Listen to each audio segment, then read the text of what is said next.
Oh, it's now 10 o'clock. I'm just going to start the streaming and then we can start the meeting. Just give me a second. Thank you.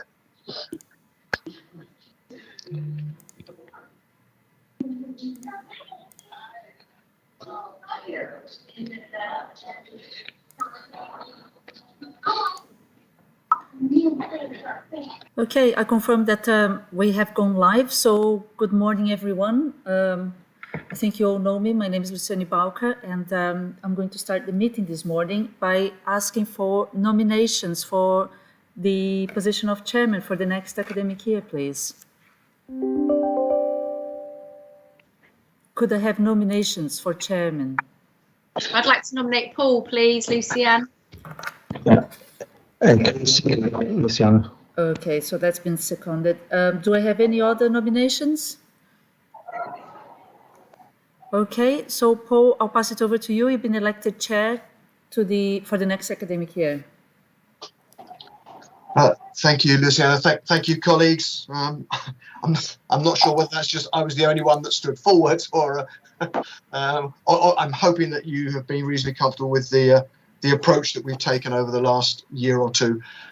If the next item on the agenda is to elect a vice chair, could I ask for nominations for a vice chair, please?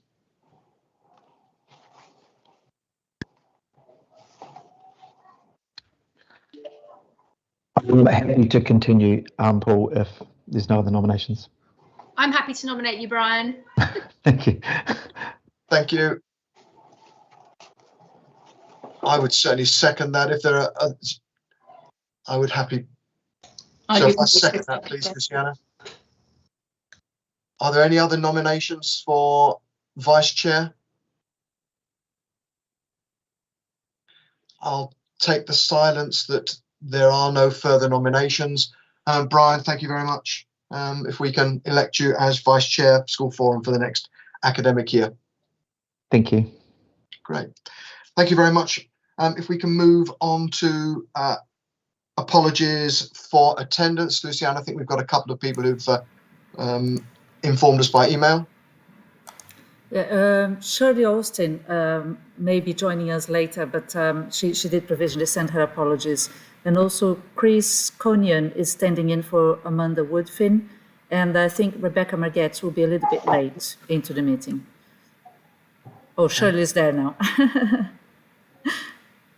Hi, I'll come and go. I've got to go out about between 10:15 and 10:30, and I'll rejoin you. Thank you.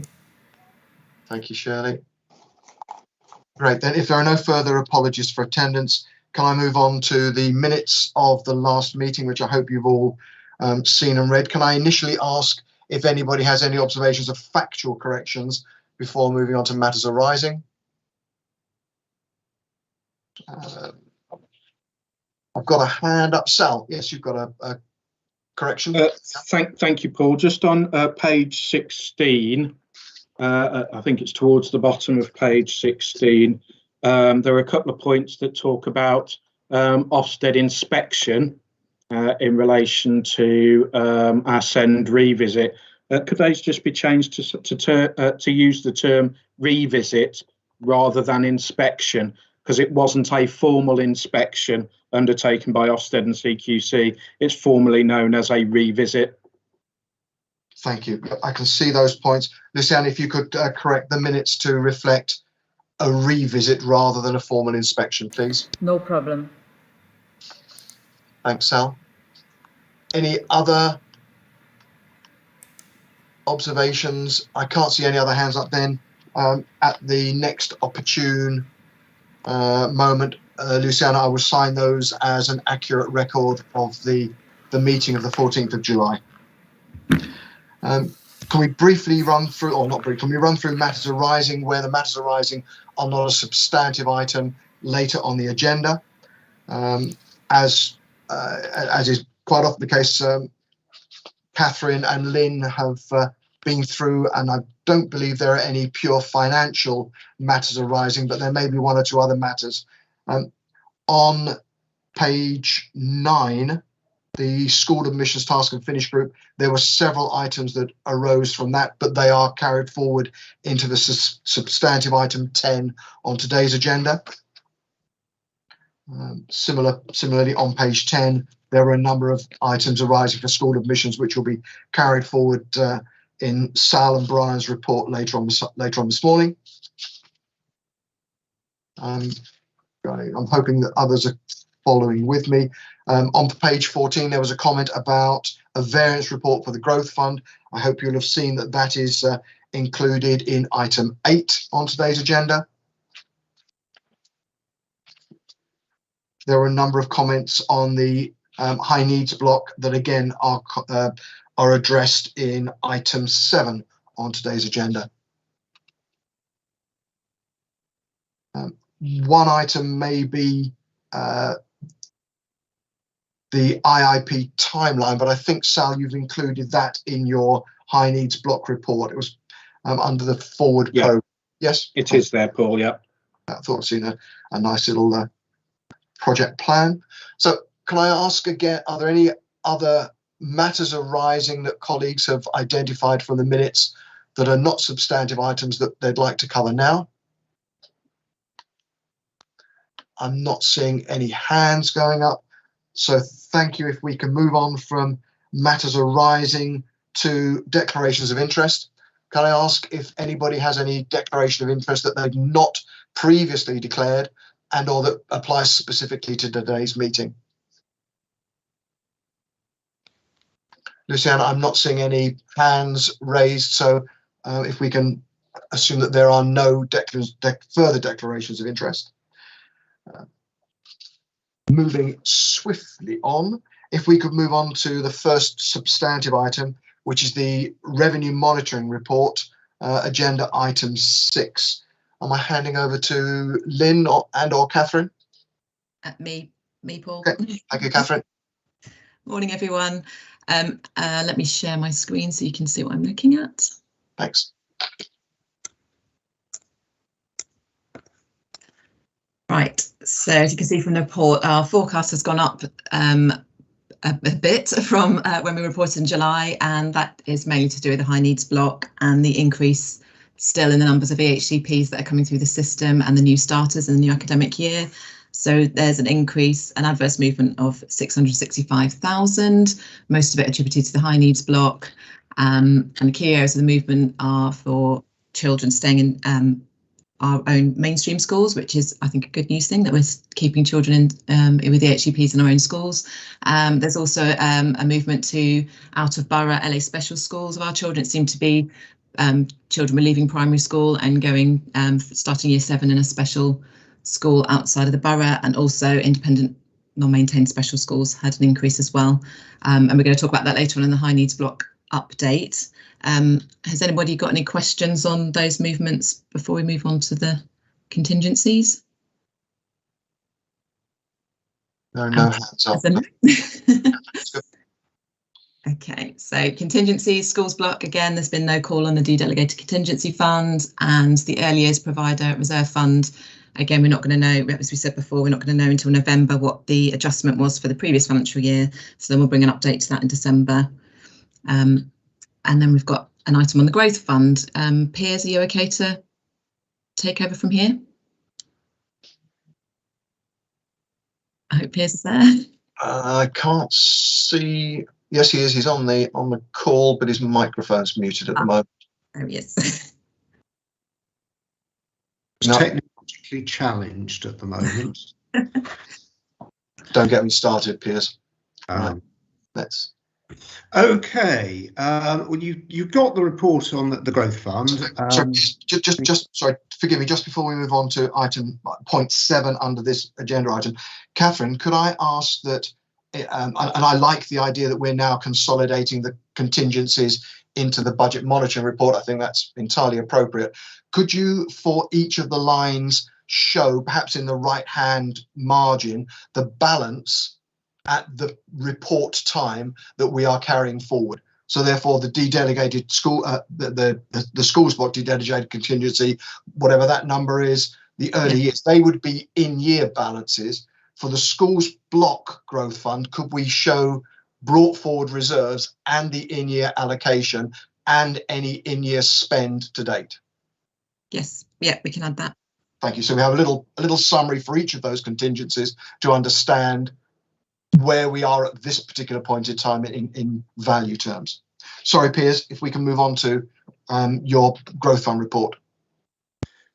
Right. Okay. The critical point about this is that the projected spend will be significantly higher than we'd anticipated at the point at which we set or were originally planning the budget.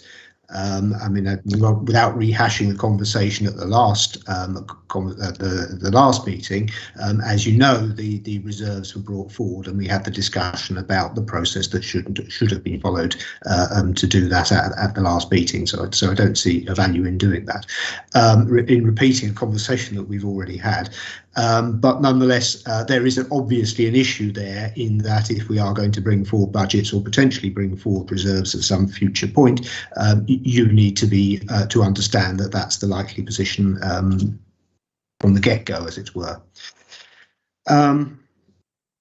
The particular problems that we face, I think, are twofold here in terms of this year's budget. The first one is essentially mid-phase pressure, and that's particularly problematic for us in the primary sector because of an influx of incomers into the borough. The particular group that's been identified is the British overseas nationals, essentially individuals, families coming from Hong Kong into the Wokingham area.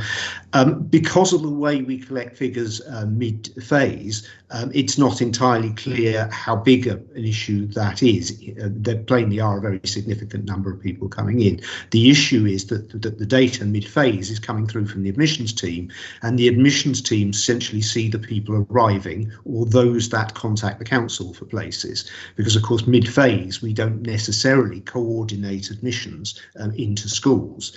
Individuals can apply directly to schools, and whilst they do receive, of course, the reports from schools that give them the vacancies, it's not the same thing in terms of the quality of the data that they have, in terms of the number of applicants that they have for data that are registered on the admission system. So that makes life a little bit more difficult in terms of school place planning. We tend to go back to the census records, but there is a significant problem with an influx, and that's essentially what we've been managing. And of course, we've got to fund those children coming in. On the secondary sector, that's essentially, hold my hands up, what I hadn't understood or predicted was entirely what the impact would be of the unfortunate situation that Forest finds it in, where there are very few first preferences or high preferences for the school.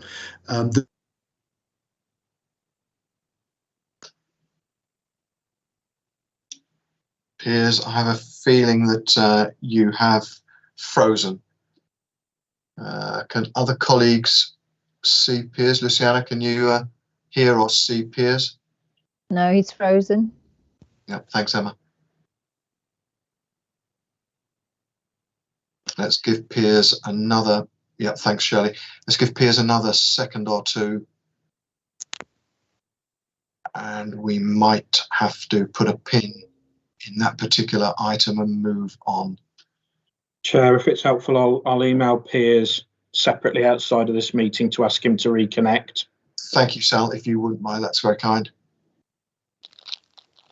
I'm presuming Piers isn't in the building. A bit like Elvis Presley.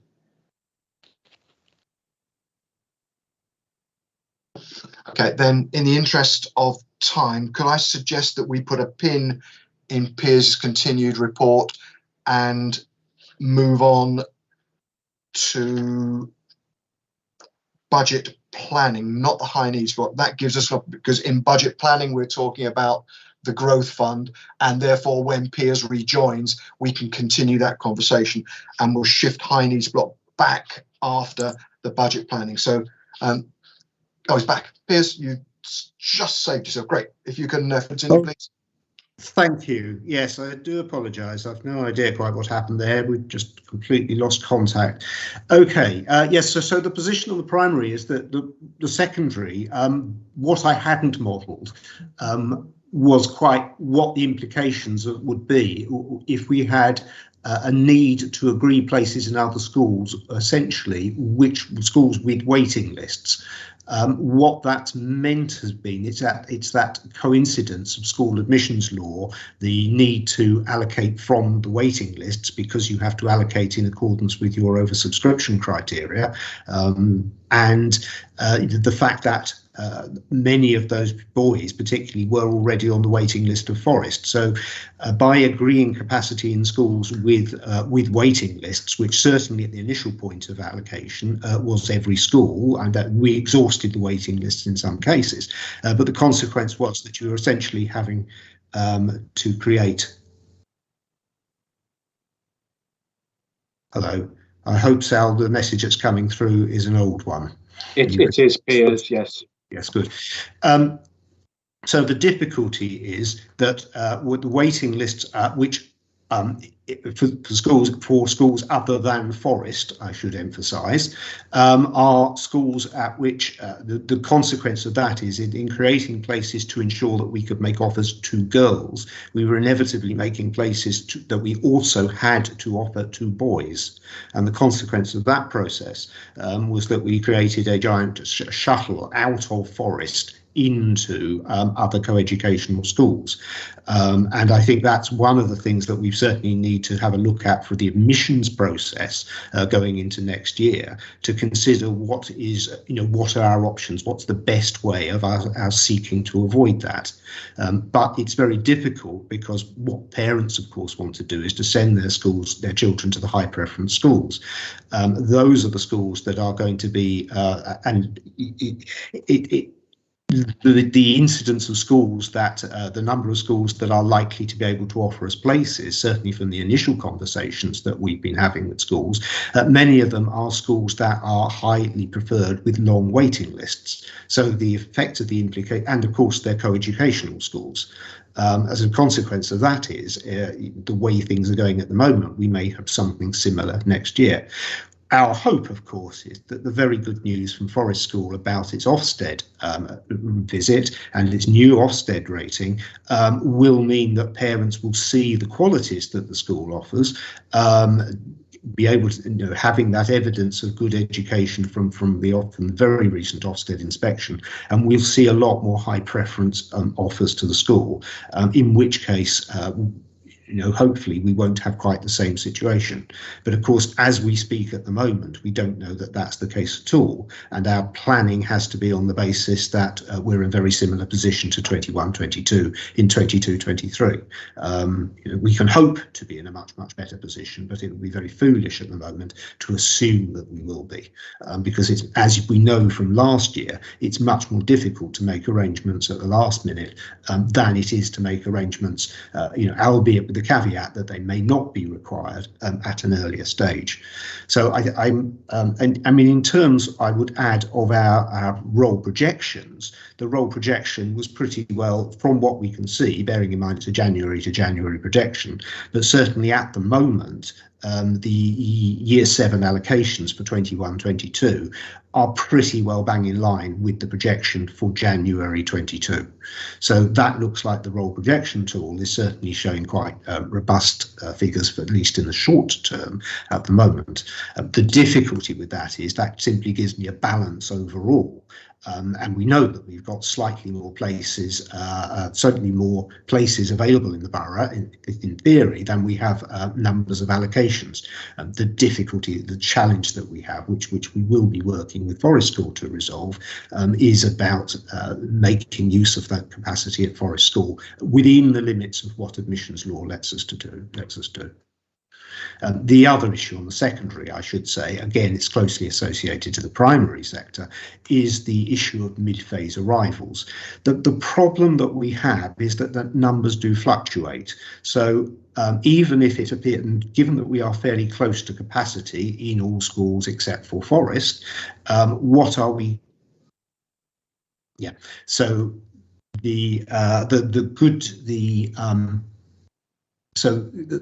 issue is that we have natural variations from time to time, and we have a statutory deadline in which we are meant to make offers to schools. Certainly when you're talking at year 8 or year 9, very often we're talking about children newly arrived in the borough. So if we can't make them an offer of a school, it's not as if they can stay in their existing school. They are without education at that point. So that's obviously quite a significant issue for them. So even if over the course of the year, the number of arrivals and departures balances, the problem is that at any one time we can be left and have been left at points with children that we've been unable to place into secondary schools. Now, clearly that's highly problematic for us and particularly for them. So we are likely, or have been looking at trying to create capacity in years 8 and 9, as well as the capacity that we've got in year 7. The difficulty is because you're at the very best scenario, dealing with the kind of natural fluctuations from month to month, that we don't know precisely how many of these children we'll have. If it's like the primary sector, where we've seen an uptick in arrivals overall, that's quite likely to be a problem which we will have to agree additional capacity in.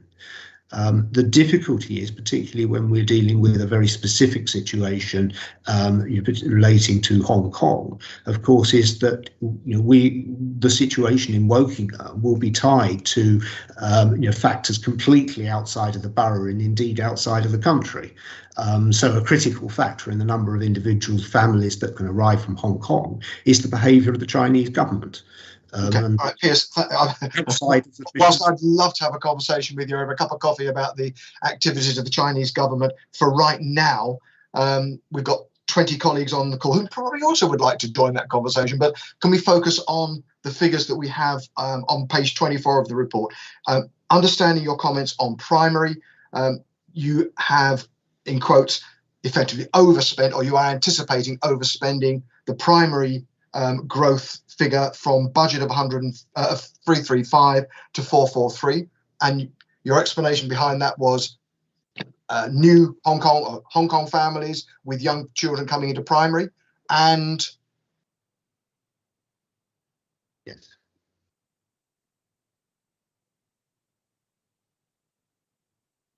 Sorry, on the primary sector, that is the significant issue that we have. The primary sector, we don't have arrivals from, we don't have a birth problem in primary. We may in future, but just dealing with this year alone at the moment, we don't have a problem with the number of reception places. In fact, our problem with Key Stage 1, reception, and Key Stage 2 for a small number of schools is that there are too many places available. And the problem with that... Forgive me, sorry, Piers, that's not. I'd just like to focus on why have we got £108,000 over allocation for additional primary places? Was that something we didn't foresee? Forgive me, am I looking at the wrong sheet? I'm working out. Sorry, I'm trying to navigate through the report pack online. Page 24, the bottom of page 24, there is a large table with figures in it. Unfortunately, I have a document that has no page numbers, which makes life interesting. What's it headed? Sorry, make sure I'm literally the same page. Movement from 21-22 budget plan to current forecast under agenda item 6 in the report. Right. Sorry, you're just going to have to give me a moment. I do apologise. Right, we have a 30% variance in a single line. Additional primary places, we anticipated spending £335,000. We're now anticipating spending £100,000 more. Could you give me an idea, please, how many young people that is and the background to why we've needed those extra places? I'm sorry, I'm still... perhaps Lynn, who's got the documents, I don't know if somebody else can help me with this. These are appendices, I take it. No, these are in the core of the report. Oh. I mean, these are additional classes that we're agreeing at different schools. I understand that. I'm cognizant of that piece. I'm asking, we Yes, so these are schools could you that were indicate not, why well, the why classes weren't expected. Okay. So we are now agreeing additional classes over and above the number of places that we would originally have envisaged. And these were not predictable? Well, no, that's the problem with international migration changing, having this very direct impact on Wokingham, and I believe other Thames Valley, a limited number of other Thames Valley authorities. So to a greater or lesser extent, that is a function of British overseas national families joining or coming into Wokingham and their young families going to our primary schools. That certainly seems to be the case from the information that we've got. Okay, thank you. On secondary schools, we budgeted, or you anticipated, 284,000. There's a small increase of 30,000. Far more important, I believe, or certainly I can see that, and I'm hoping it's true for others, is the very significant sum that's now come into the reserves figure, something a £300,000 increase on where we were. Thank you, Lynn.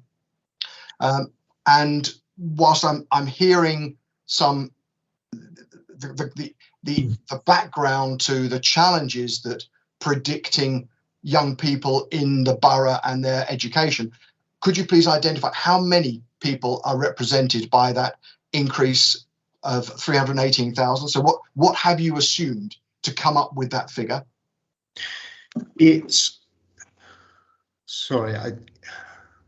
It's on the screen at the moment. Yes, I know it's on the screen. You're asking for the derivation behind it. I'm asking for some rough guidance. Is it 100 young people? And are they likely to be split across secondary and primary? Is it just help me understand how you've come to that. I am in the process, sorry, of bringing that out. I mean, it's come on. I apologise. I'll be with you in a moment.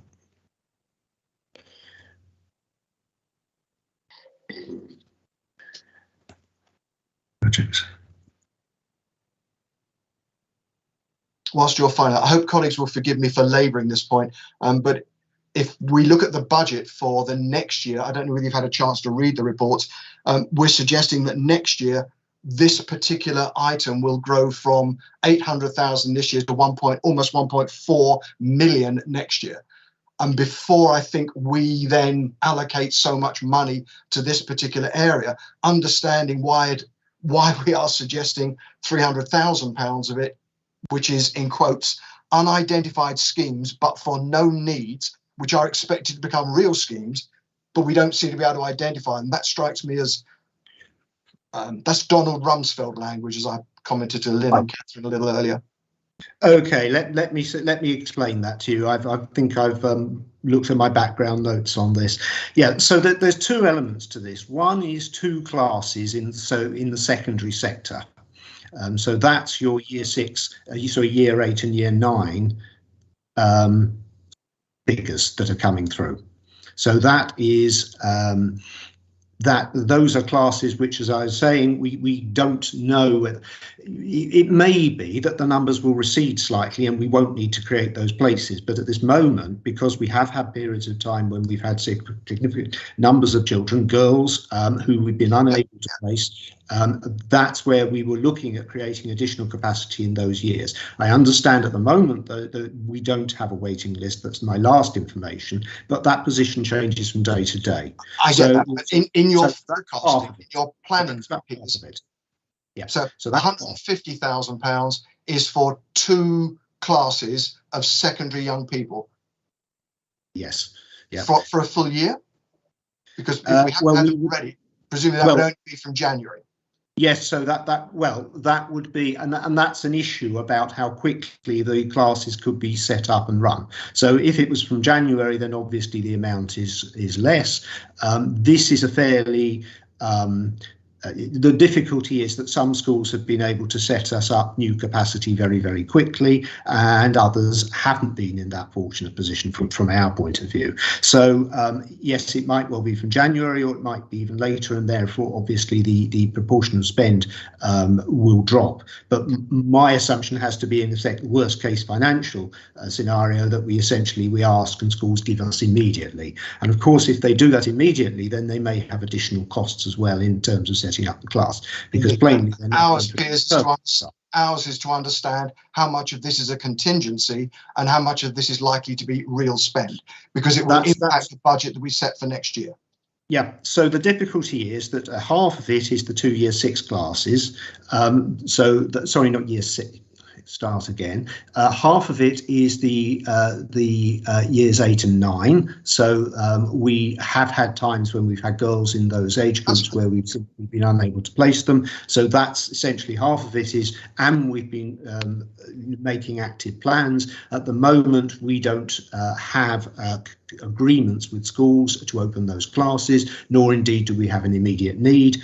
But I have to. And I understand that's what forecasting is about. I get that. So half of this is for 2 secondary school classes. You have assumed, and quite correctly, the worst possible case, i.e. almost a full year with extra costs. I understand. What is the other half, please? The other half is essentially the in the primary sector for years 5 and 6.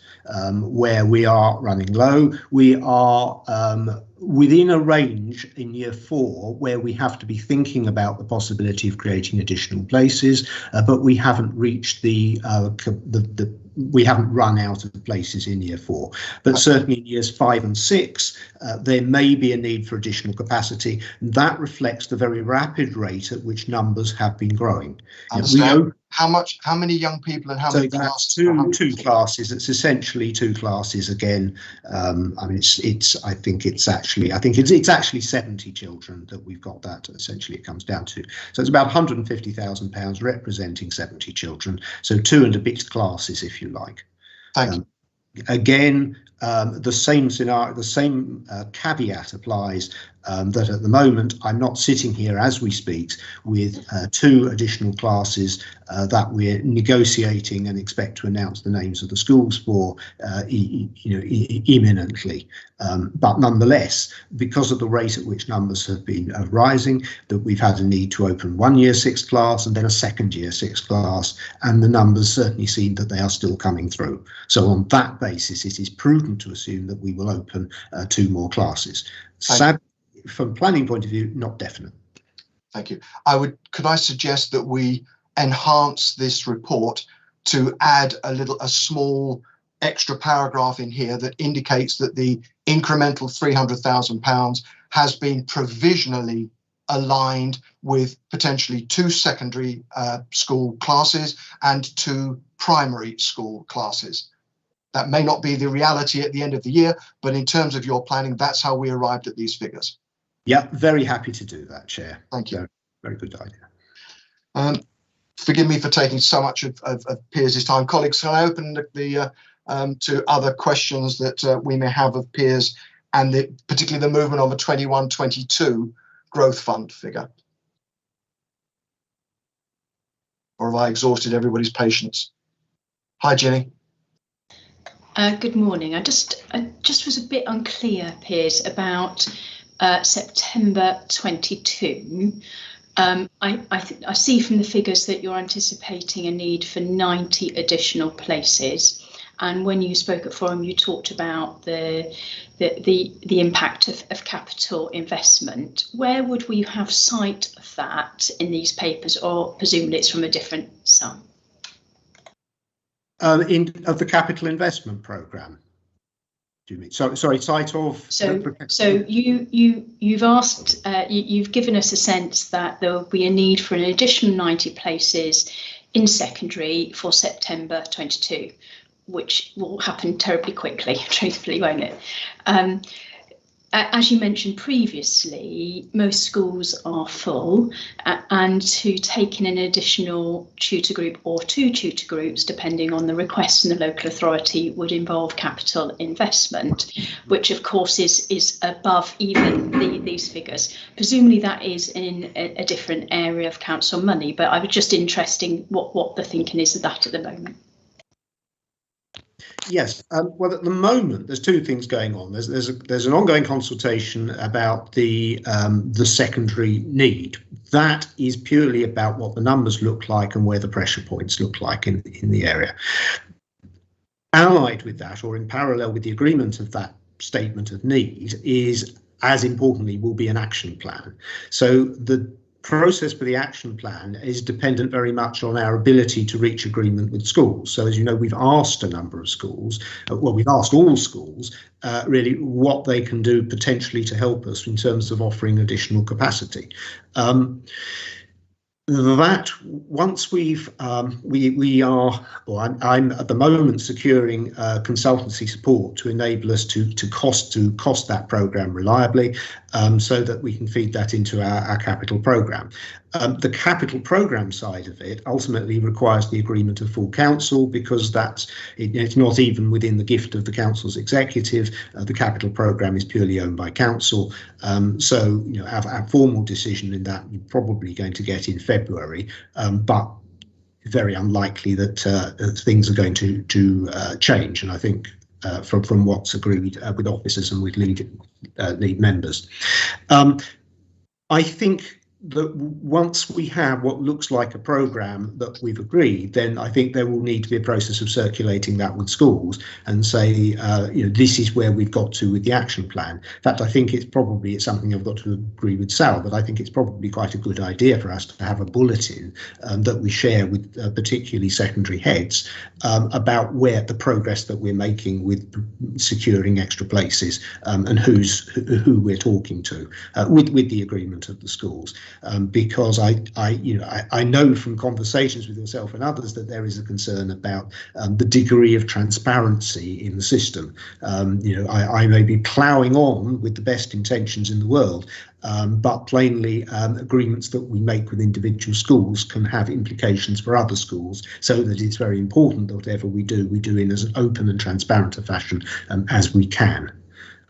So I think that as we create a draft programme subject to further agreement, I think it's likely that won't be given. We will need to circulate that list amongst all schools so that there's clarity about the direction of travel, and from that stems the revenue budget support requirements. So I think that will go hand in hand essentially with the process that we have here through the forum about the growth fund implications. Does that reasonably answer your question? Piers, thank you. I really appreciate it. It's really important to the Federation, particularly, that there is absolute transparency. We care deeply about not harming one another, and so to make sure that there's a real sight of that, really support that. It's also helpful to understand the February timeline, because as we all know and we've rehearsed a number of times, the real nuance of this is to make sure it's not just what you can provide, but it's to the very best standard of that provision. And February is cutting it very short, very fine in terms of the need that a head teacher would have to do to accommodate the request. Thank you. Question. Sal? Thank you. I just wanted to pick up on the point that both Piers was raising around it, bulletin, but also what Ginny was saying around, that real need for transparency. And I think this speaks very much to the work that we were doing with both secondary colleagues and primary colleagues just last week in thinking about how we come together strategically to look at the things that are impacting our education system as a whole. So not to take the place of forum in this aspect, but very much to make sure we've got that transparent arrangement around what's happening and the shape of the system going forward.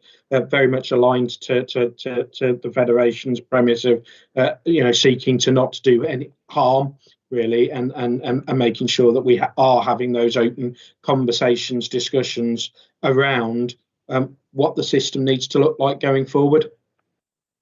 So just to flag that. Thank you. Does that imply that the secondary heads or secondary federation can look forward to a bulletin in the not too distant future and possibly regular updates for that? Absolutely, Chair. We're going to be looking to develop that, as Piers says, but also we want to bring heads together to have some of these broader strategic conversations as well. As part of our system development. So as well as having sort of like the written bulletins, actually the space for us to come together and work through some of the shared challenges that we have in Wokingham in wanting to create the best education system for all of our children. Thanks, Sal. Rebecca, just a second. So the secondary federation heads can look forward to a bulletin and also an approach where you're trying to bring that expertise together to discuss how things pan out for the future. Rebecca? Hi, sorry, I was just unmuting. So Sal and Piers, I kind of, my concerns echo what I think has just been said. A little bit of a concern of, you know, just sticking our thumb in a hole in the dam here, really, and for this year. So it's kind of, I know we're doing this consultation for this year. We've got lots of people moving into the borough, as we know, lots of development. This problem is only going to increase, and it's kind of the long-term strategy that is coming on my mind here about this. This is not going to go away for the short term. So I think you've kind of just answered that, but maybe some reassurance there. Shall I? Yes, please. That very quickly.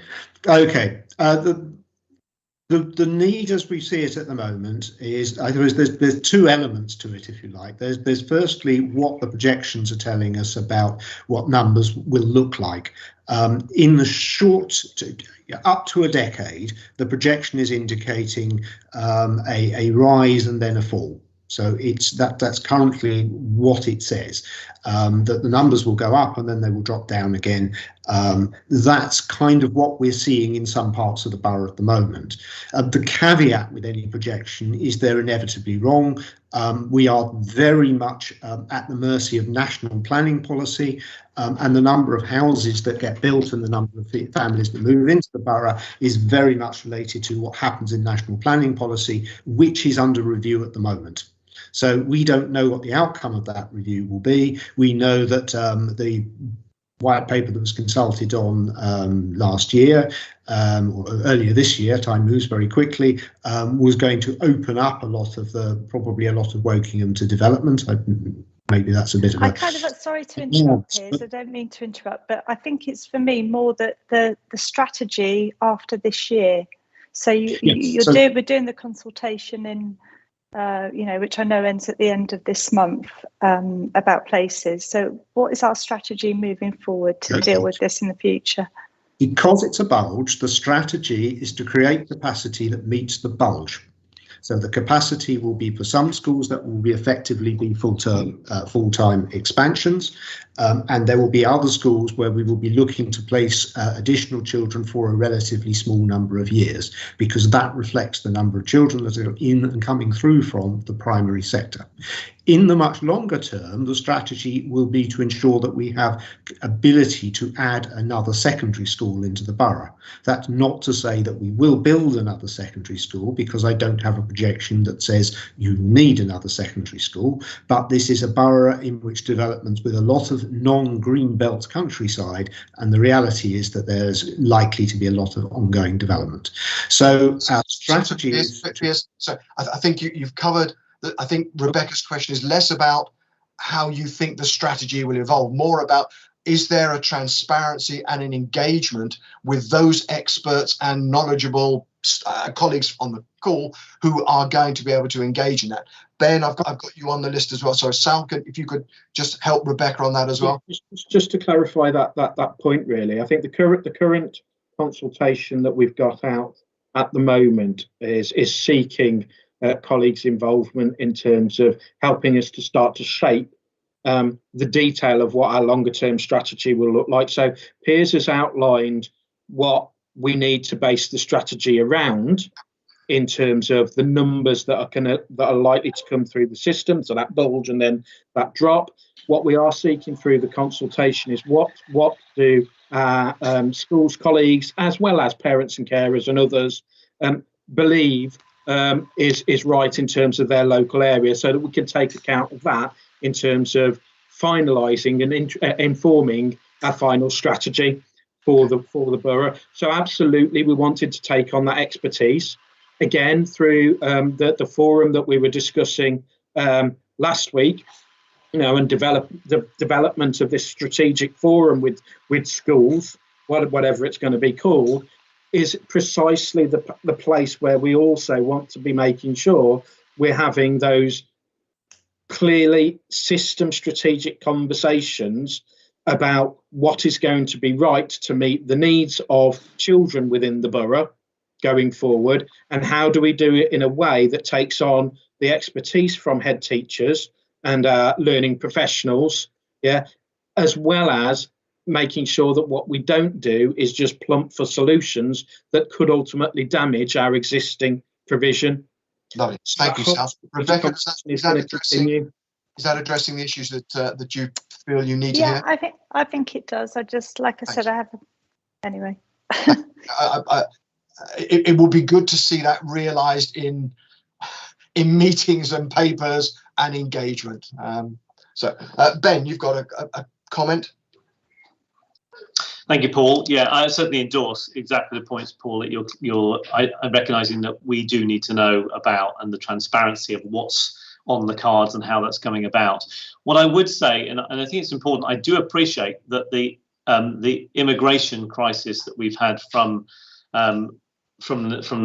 Asia has accentuated a problem, but we've been talking about a shortage of places and challenges for secondary schools for a while. The suggestion that this bulge has not been kind of anticipated is a bit of concern, because actually this bulge was talked about being much smaller, but how accurate are we clear about the figures? Because I think that I've been in the council setting now this is my 6th year, and there's never really been a projection in the previous strategy planning about there being a bulge coming. There was one year group where there was a high number coming through for one year group, possibly two, but we're now talking about multiple year groups coming through with bulges. It makes us question the accuracy of the planning data, and that getting this right now and in the future really needs to have greater.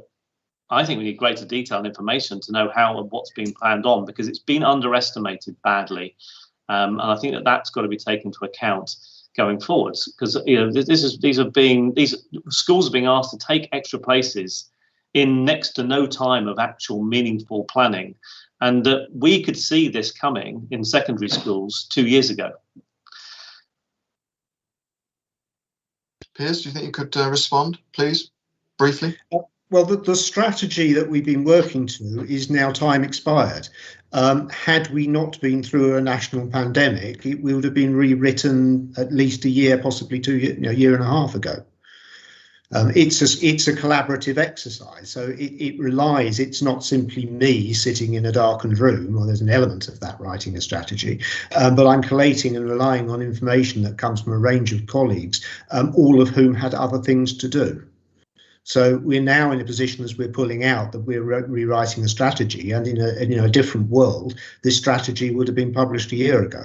But it was deliberately written as a relatively short-term secondary strategy, with the expectation that it would dovetail with the agreement of the sites in the local plan update, so that the strategy would tell us what we'd be doing about the ongoing regrowth, redevelopment of the borough, in line with where the new homes were going.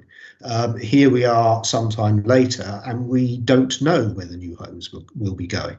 At the time when the strategy was being written, we expected that all the new homes would go into Graiseley, so there would be a self-contained community. We're now in a position where the new homes, they're probably much the same number of homes, but they're going to be associated with existing communities, and they're much more closely associated. The community will be associated with existing communities, and therefore the existing provision and the existing schools.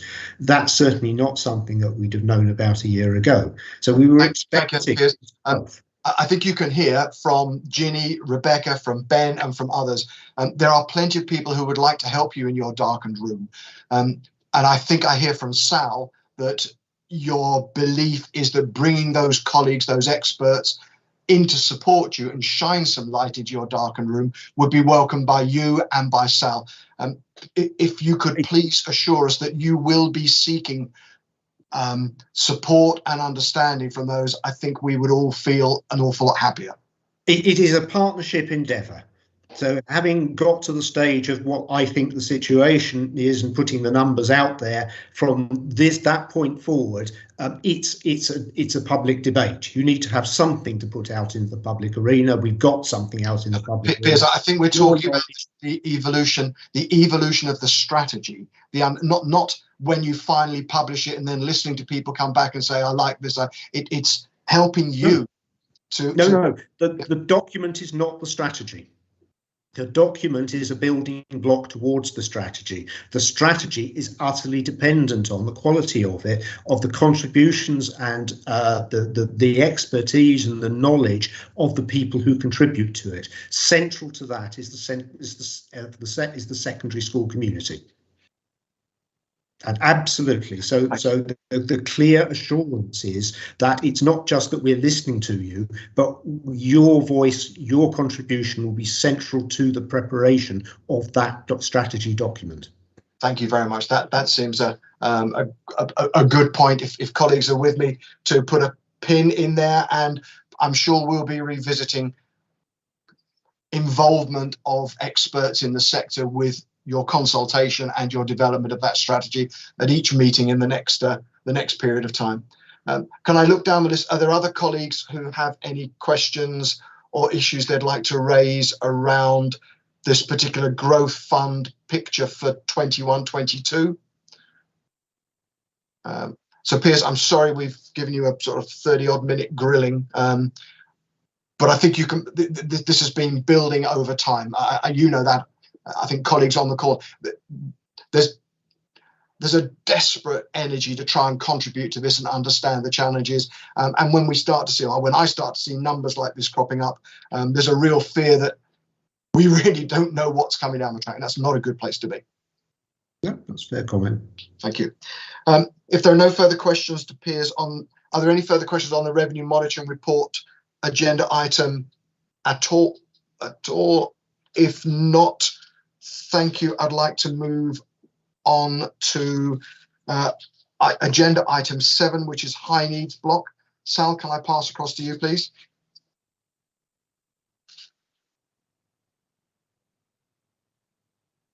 My apologies, Chair. I was struggling with the Teams controls. Yeah, in fact, I'm going to hand this over to Lynn and Dan to take us through the detail of the report. Thank you, Sal. Thank you, Chair. So as Forum knows, so this is part of our substantive agenda in terms of updating on both the high needs block and the SEND IIP. So as Catherine covered in the revenue monitoring report, we've obviously had around a £650,000 movement on the forecast on the high needs block. And in here we just try to provide a little bit more information on the movements and the reasons for that. Forum will know that as part of trying to improve transparency and understanding, we've obviously built the activity reporting into the revenue monitoring report agendas. So this just sort of pulls out some of the highlights from that for Forum's notes. So Catherine mentioned the 3 areas where the forecast has moved on the high needs block. So WBC mainstream schools, first of all, there's been an increase in forecast for this financial year of 113,000. But to give you some context, and for those that might have looked at the activity appendices, that's an increase of about 33 pupils on what we had previously in the forecast, which is a 7% increase. At other local authority special schools, the forecast increased by 263, and that's 17 pupils, a 30% increase. And independent and non-maintained, the increase is 219,000, although 16 pupils, which is 13%. What we try to set out in the report is a little bit more information around that, so that we've got that context of absolute number of pupils, but also in terms of the average costs we've assumed in the forecasting model. Because again, you'll know that part of what we're really trying to keep developing is the variables that we include in the forecast, and that how, as data and information improves through all the work that's happening across the IIP, we can continue to develop and continue to move on the model that we use for forecasting to keep building on that and becoming more and more robust. So when we have a movement like this, one of the big key parts that we want to look at Sorry, I've just realised I had my slider on my camera, so you can't even see me. One of the key things that we want to look at is, how could we have seen that? Could we have done something different in the modelling to continue to improve that for future? So if you look at a little bit more information just on what's happening in our own mainstream schools and top-ups from the high needs block. So although we've said above that there was a 7% increase in the forecast, you will remember that the forecast that we set previously had an assumption of what the changes in activity in September would be. So the forecast we looked at in July was not just about the known positions, the known top-ups, the known placements at that point in time. We'd also looked ahead and made some assumptions about what might change over the rest of the financial year, and particularly those additions or movements that would happen for the new academic year. So we'd assumed an increase for mainstream top-ups, but actually it's risen even further than that, so that the increase has been even more than we expected it would be. But if you look at the profile across the number of funded hours, that's broadly stayed the same. So we had an assumption on how many mainstream top-ups we would be funding out the high needs block. We'd made some assumptions, as you'll see from the activity tables, on how many of those would be at the lower end, how many of those would be at the really top end, and those that would be in the middle. That percentage profile across those banding splits, the forecasting model got broadly right. It was just the absolute numbers that had increased above where we expected it to be. An interesting point just to note in there, and again, it's something that we've touched on periodically coming through at previous forum meetings, is the number of those in early years settings. So it's always been a really relatively very small number. So at the start of this financial year, we had 4 EHCPs in early years settings that attracted top-up funding from the high needs block in terms of Wokingham mainstream settings. We now have 12. So while the absolute numbers are still small, in terms of that trend and seeing that increase is significant. And these are the sort of things in terms of us looking at the analysis and what that says, that gives us those trends that we want to ensure that we understand better and that we are monitoring going forward for future forecasting. For out of borough special schools, the numbers increased from around 28% from the actual number that we had in June, rising from 57 to 73. However, the proportion that we'd again assumed in terms of the spread of costs and the average costs that we'd assumed in the forecasting model, again, that's actually, the reality is that that's shifted slightly, and then we actually have more that cost above 25,000 than we'd forecast we would have at this point, and that reflects that there is a shift in there in terms of the complexity of those cases and what's been needed to provide support for those children and young people, and that's therefore had a larger proportional impact on the forecast. Obviously, there is a lot of information in the Appendix C of the Revenue Monitoring Report, which a lot of this links back to. So I just want to take the chance now to say as well, we've tried that for this financial year. Really welcome any feedback on whether all of that is helpful, if the information that's put forward is helpful to you or not, because again, that's something we can continue to refine as we go. So what we've then tried to do is set that in the context of the overall position when we look at the number of children and young people with SEND in Wokingham. And again, you'll know that this is a theme that we've tried to keep through each of the high needs block update reports in terms of what's happening more broadly. So if we look at the bigger picture, we had assumed that by September this year we would have 1,066 funded EHCPs within the forecast. So that are those EHCPs that attract top-up funding or additional placement costs. And so we'd forecast that we would have 1,066 at the start of the new academic year, which was a 7% rise on that we had in June. The actual September position is 1,132, which is actually a rise of 14%. So you can see that what has been coming through up until now is still that really steep increase in terms of the number of children and young people that we're supporting with the high needs block. just a little bit of a note from the same team, so that there's some feedback that while rates certainly aren't dropping, that there might be a little bit of a plateau, but again, it's very early days. There's a lot of work going on, so that's something that both finance, commissioning, SEND colleagues within the council look at jointly to ensure that we've got the best information we can to feed into forecasts going forward. Moving on, just to update on the SEND Innovation and Improvement Programme. So in terms of timeline, so Chair, Paul, you mentioned that earlier in terms of one of the matters arising. So for information in there, we've included the governance update in Appendix A, which I know you had previously, but just for consistency, so that you have that for ease of reference. And then what's included in Appendix B is that high-level programme timeline for the work that sits underneath that. I'm just going to keep going, but if anyone's no, please do, and we'll come back and ask some questions if we need, or when we will at the end. Thanks, Chair. So SEND sufficiency planning, again, just a brief update on that obviously work is continuing. A number of you will know, but there's been a number of recent visits to schools with resource bases, etc. over previous weeks. And again, just in terms of that activity still continuing, that we'll pull together a series of proposals for consideration over the next few months. Therapy services for children and young people. So this was something we just in for your information. There's going to be a lot more communication and stakeholder engagement on this, but we just thought it was a good opportunity to bring everyone's attention to it. So the Children and Young People's Integrated Therapy Service, so the SIPP service and contract, is funded from the High Needs Block. Speech and language services, occupational therapy and physiotherapy.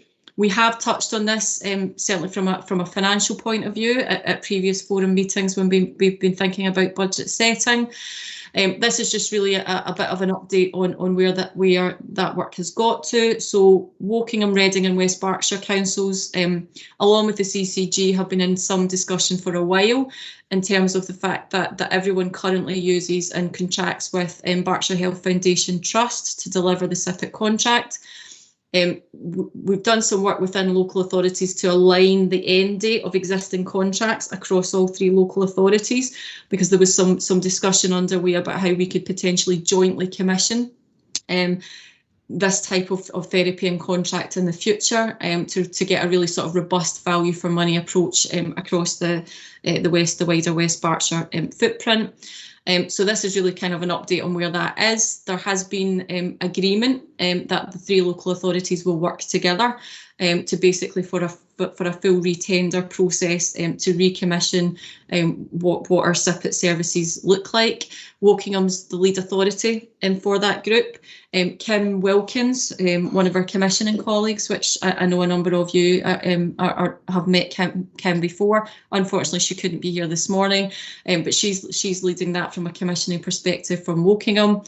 There is a Berkshire West Children's Therapy Commissioning Group, which is set up, which is the governance arrangements for this. That's chaired by a commissioning assistant director here in Wokingham. So there's been a lot of work in terms of that initial stage about how we get this set up to ensure there's a really robust process going forward to ensure that the outcomes of this give us what we need in terms of appropriate therapy services going forward.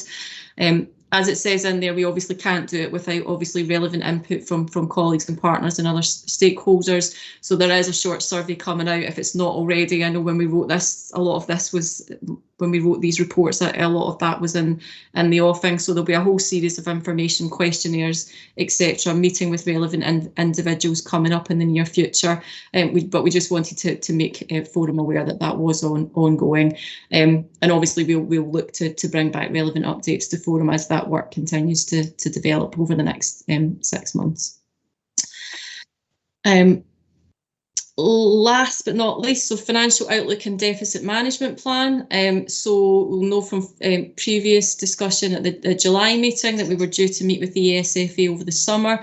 That meeting did take place on the 8th of September, and part of that was looking at how we were modelling the longer term look for the high needs block, taking account of the trends that we'd seen in terms of the number in children and young people with EHCPs and how that might look in future.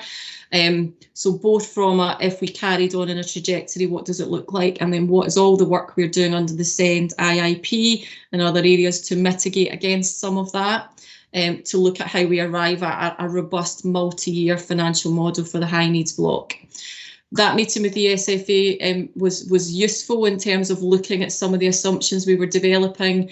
One of the discussions around how we, for example, model what sort of high needs block income we might have in over the next 3 to 5 years, which again is something we've struggled at in the past because we keep having those one-year settlements and not really being clear, you know, what's going to happen out of the SEND review. Are they going to change the funding model? What comes down the line? They weren't drawn in any detail on that at all. There was nothing they could really tell us, but they did make some useful recommendations about how we can further develop and develop the model that we have.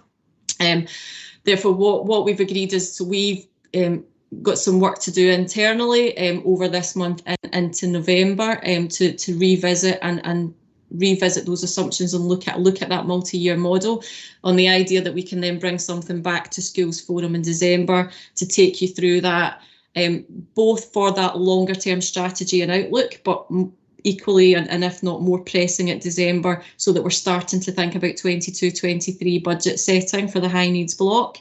We want to start thinking about that in December so that everyone has time to we can reflect back on that before we need to take any final decisions in either January or March. And that obviously brings together a whole host of things. So across the SEND IIP, we've the Foundry review, you know, the resource-based review, a whole host of activity that will feed into what we ultimately recommend as setting for the budget for the 22-23 financial year. So we'll bring that back. So expect a lot more numbers and tables in this in December to work through. And then finally, just linking into that then, is we'd obviously talked before about that some colleagues would welcome some more sort of training or awareness sessions around the high needs block, how funding works, etc. within there. We had originally hoped to run those in September, but again, due to availability, I know a number of you know I was off for a month and a half over the summer, so that's delayed some of that programme a little bit. But again, we want to ensure that we can get those sessions in prior to December Schools Forum meeting. So when we bring back a lot of that modelling and information, hopefully everyone's had a chance that wants it to, you know, to build their awareness of how the high needs block funding model, etc. works behind the scenes. So we're going to get something out shortly with the just in terms of publishing dates. We'll just run the same session over a number of virtual sessions by team so that people can register for whatever sessions are appropriate, and we'll get some dates out over the next few weeks for those sessions to run after half term and in advance of December schools. Lovely. Thank you, Lynn. The quality and the volume of data and the ability now to look at where things are moving is phenomenal. Thank you very much for you and the team and the effort you've been putting into that. The numbers may still not look great, but at least understanding where they're coming from or where they're going is tremendously helpful. I'm sure over time what we'll move to is you helping us identify where the variances are, rather than having 3 or 4 pages of tables, which are great, actually, you know, highlighting the points where we should be focusing our attention or where you believe there is information to be shared with us. I will also add, if I can add at this point, Luciana, if we could add high needs block funding model as a specific item for the December agenda alongside a high needs block update, that would be really helpful too. I know Carol's got a couple of questions, but can I open the floor to questions to Lynn around the high needs block update? And whilst I say I know Carol's got a couple of questions, she also commented to me that she may not be. Oh, her microphone's gone. I am here. Hi, Carol. Hello. I just had a couple of questions reading through this. I understand why we have empty places funding in the resource spaces, but there appear to be more empty places than there are places filled. Is there an explanation for that? Richard, do you want to pick up on something around that, around the sufficiency resource-based review? Yes, certainly. As part of the work that we've been doing on the sufficiency reports, We've been looking at exactly that issue, really, to see exactly how each of the resource bases is operating and exploring, as you've just said, why there are a number of gaps, and what the outcome of that will be included in the report with a series of recommendations, which may, it's not totally clear yet, but it may change some of the numbers that are funded in the resource bases, and more of an emphasis on exactly what the resource bases are resourced to do and the type of child that they should be admitting. So all of that's quite a big quite a big conclusion to be drawn. But going back to the question that you're asking around why there are so few in there, I think there has been some confusion, for want of a better word, around exactly what each of the resource bases should be delivering, and that needs clarification. I think those of you that have resource bases are aware that we don't currently have service level agreements in place, so that situation will be remedied, and following the sufficiency review and all of that activity taking place, we'd expect the resource bases to be full to the level that we've then agreed. Richard, does that mean we're overfunding where there are empty places? Because of the way the funding has worked to date, yes, we have been funding some empty places, yes. And do we have a model or a mechanism where we might be able to rebalance as we move forward? So, for example, had we overfunded this year, is there an opportunity as we move into next year to discuss with that resource base the fact that if they were overfunded, there may be an opportunity to reuse that funding? We've done that exercise to a certain degree already. We've changed the funding mechanism for resource bases, which I think we reported at the meeting before last, and that's now been agreed and put into process from September 2021. So the actual way that we resource the resource bases, the way that resource bases are funded, is now on a better formula style funding and bandings to relate to the individual children that are placed there. Having said that, that's based on, because these were two separate exercises, that's based on the numbers that they were allocated for previously, so that the place-based funding remains at the levels it was previously. As a result of the sufficiency exercise and the recommendations that will be made in there, those numbers may change, but the funding model will work regardless of what the actual number is. So that part of the consideration now is what exactly we will agree with each resource base, what it is they're actually delivering, and there potentially will be some new numbers, and we would expect those to be filled. And the funding of those, the place-based funding will be the place-based funding based on that new figure, and then for the individual children, the top-up fees, that will relate to the banding which relates to each individual child, so that the funding model should be a lot better, and we should be better able to control that once we've agreed what those numbers are in each of our resource bases. Thank you. Carol, are you comfortable with that response? Yes, I am, thank you. And I think the other question I sent to you, Paul, has been answered. Okay, good, thanks. Other questions or comments to Lynn or Richard and Sal? Forgive me. If there's something, if you've got a contribution, please chirp up and help. Absolutely, Chair. I think the work that's been ongoing over this last 12 and particularly these last 6 months, is really beginning to bear fruit, really, both in our better understanding of our position and what's coming, but also to enable us to resolve some of the kind of the long-standing issues as well. But I'm more than happy to chip in as necessary. Thank you. Sorry. Sarah? Yes, I just wanted to ask Richard, is the banding being looked at for the resource bases? Because from that table you can see that really it's only the top bands that are being used by the resources, and it really sort of means that sort of the lower bands are obviously not fit for purpose on the table for the resource base. So they're all using sort of the higher band, and you would expect to see a spread across bands if they're effective?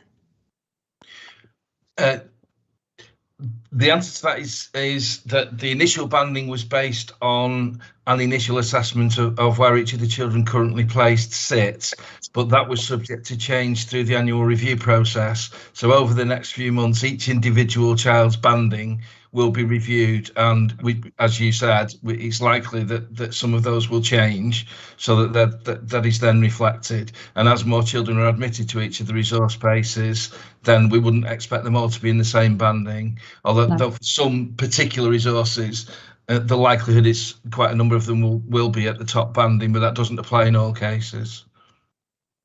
Okay, thanks. Thank you. Ben, you've got your hand up as well.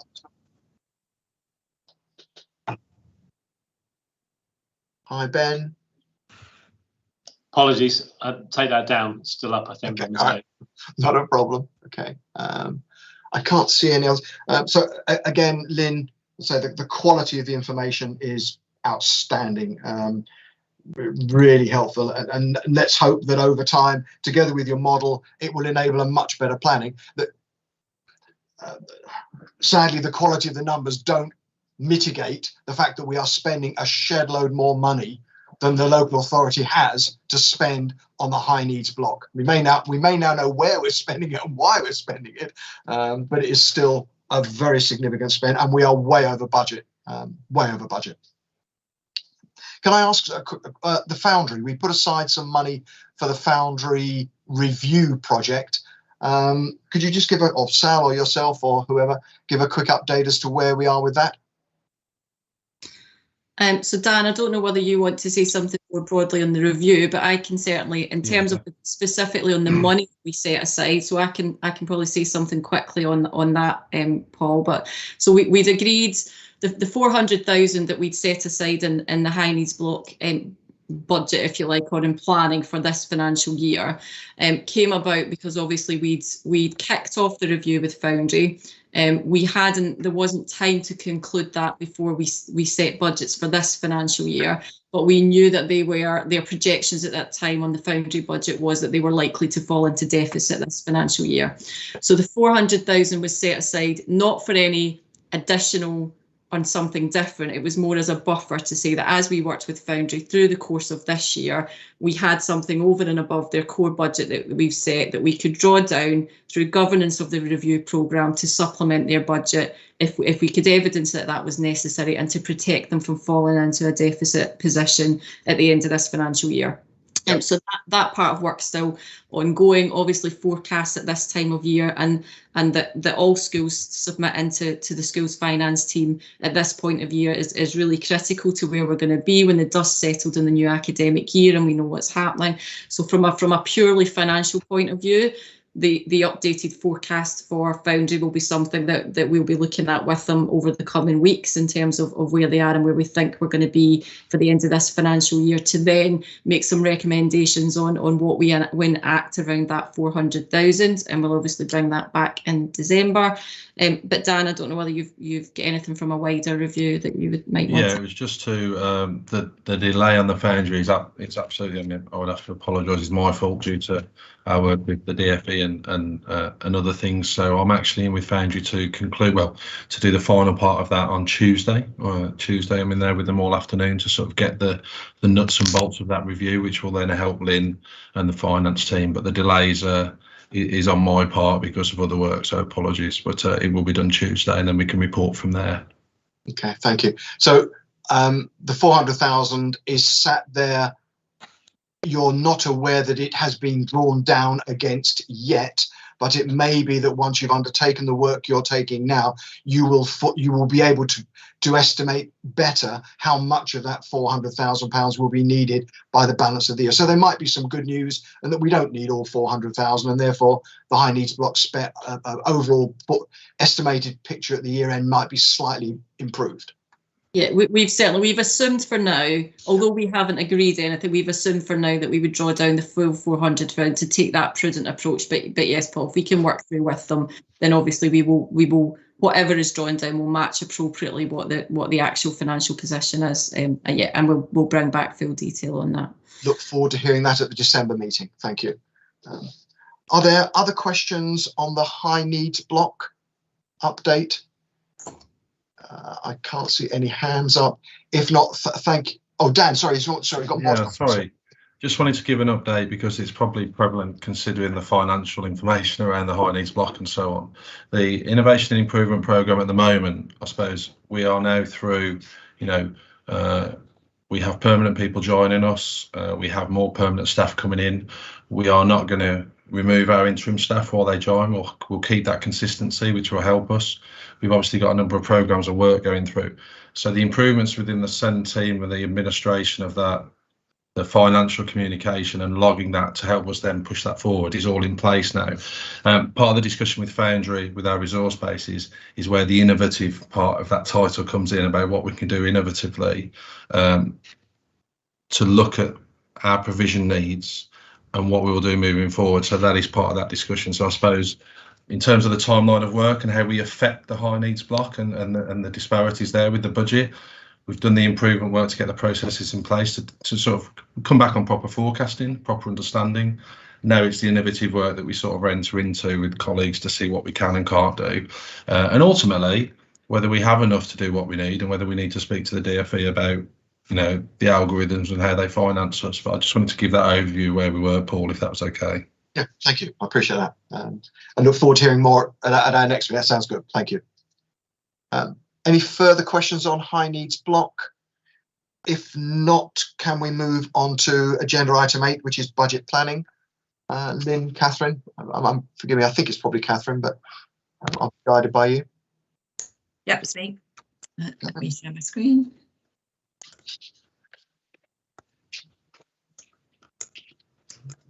Right, okay. Right, so we're just asking Schools Forum to note the update on the budget planning and support the outcome of the consultation with the schools to be held in November. Because obviously we're going to meet our next Schools Forum meeting in December is going to be after we've had the results from the consultation. So in July, at the end of July, we received our primary and secondary units of funding and we had a 2% increase for our schools block, which is good news. The one factor that we don't know yet until December is the growth factor, and interestingly, going back to what we were saying before about we only allocated 800,000 last year, we actually got 1.6 allocated to us in our schools block funding from the DFE. That's just a side note there, but we won't know that until the October census has gone through. They compare that to last year and they allocate that to us in December. We've also got a provisional high needs block and central school services block allocation through, and we're seeing an increase there as well, which is all good news. As I said, they'll be updated in December when they've looked at the October 21 census. That was last week. And we don't get anything from early years block until December. They like to give us that very late. The task and finish group, we've met a couple of times now, and we were looking at the different factors. We're hoping to adopt the minimum per pupil levels have increased by 2%, so we want to continue with that. It's actually a mandatory factor, so we do have to do that anyway. We've been modelling a lump sum changes, so currently the national funding formula is £121,300. We currently have 135,000, so we're looking at the amount in between that as well, and we're going to cap gains as well, so to try and keep as much funding in the formula as to spread amongst all the schools as possible. We've got a bit there about the growth fund, just to say we're anticipating about what we might need 1.3 next year, but we'll talk about that in the task and finish group going forward. Scroll down. So the consultation we want to start just after November after the October half term, and there's 5 areas that we want to talk about, and this now will be just talking about the principles of the funding formula, so we won't be talking about actual amounts until we know the October census, so that'll be later on. We'll consult again when we know schools be able to see an actual finite amount that will be allocated to them, but this initial consultation will just be on the principles. We have to, the disapplication that we asked about last year, we have to ask every year, so it's not something that rolls forward once it's agreed, once it rolls forward, it's something we have to ask every year because it affects all the schools every year. And we've got a 0.5% again to transfer from the schools block to high needs block. We'd still like to do that, obviously, to help with our deficit and with our programme going forward.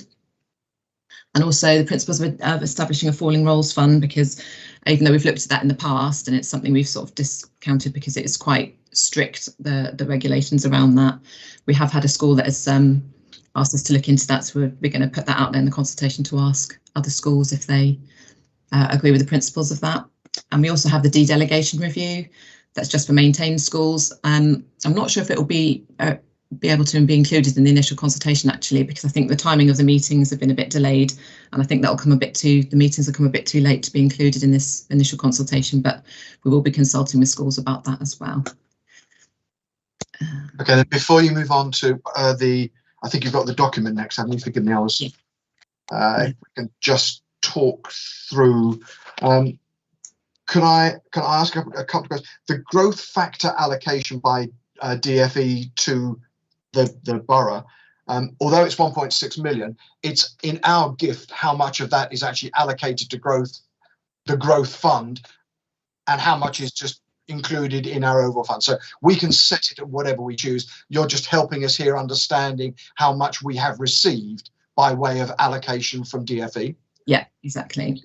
Can I ask Darren, as chair of the TNF group, in terms of meeting, and are you comfortable with the progress and the timeline and the direction of thinking that you've got on the sheets at the moment, on the proposals at the moment? Yes, Chair, I am definitely. Catherine's done an awful lot of work over the summer holidays and in the early autumn to get us where we are. There's some really positive numbers there, certainly. Minimum per pupil level funding's going up by 2.03%, but our total allocation is 2.34%. And so when we did the winners or losers, everyone was a winner, which is the first time that's happened in quite a while. So that's really good. If I just take us back a little bit onto lump sum, we've done some analysis on sort of winners and losers, or who wins most or doesn't win as much on the different levels of lump sum. And the lower levels, the NFF level, was the one which saw much more variation between different schools, and 135 and 128.5. That they're basically, there's not much between the two of those. That's something that Task and Finish will look at, certainly, looking at the best rates there. Catherine's done all the consultation there. I think it's all good to go out, isn't it, Catherine? Yeah, I think so. Yeah. And we just need to fix a Task and Finish group meeting date for post-consultation results. Yeah. Okay. I'd like to spend a little bit of time talking about the growth fund. As you can imagine, that's one of my pet subjects at the moment, and possibly also about the falling roles fund. Are there questions from colleagues on other issues that Catherine has presented other than growth fund and falling roles? Can't see anybody's hands up at the moment. So could I, growth fund, we lost a lot, or we spent a lot of time earlier on this morning and have established that the spend this year is likely to be anything from £900,000 up to £1.2 million, depending upon how much of the reserves are deployed over the next 6 months. We are looking at figures in your recommendation that, in fact, that is increased from an £800,000 allocation in this year to 1.35 million for next year. I'm struggling at the moment to understand why we would think it should be that great.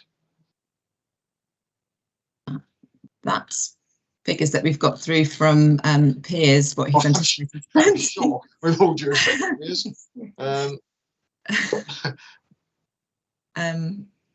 Piers, do we have a justification for it? I mean, because effectively, whatever number we put in there is now not going to pupils in school, in classes. It's going to a predicted challenge that we might have next year. And we've already understood that we don't really understand the challenge this year, let alone next year. And we're now throwing another 50%, going from 800,000 to 1.4 million.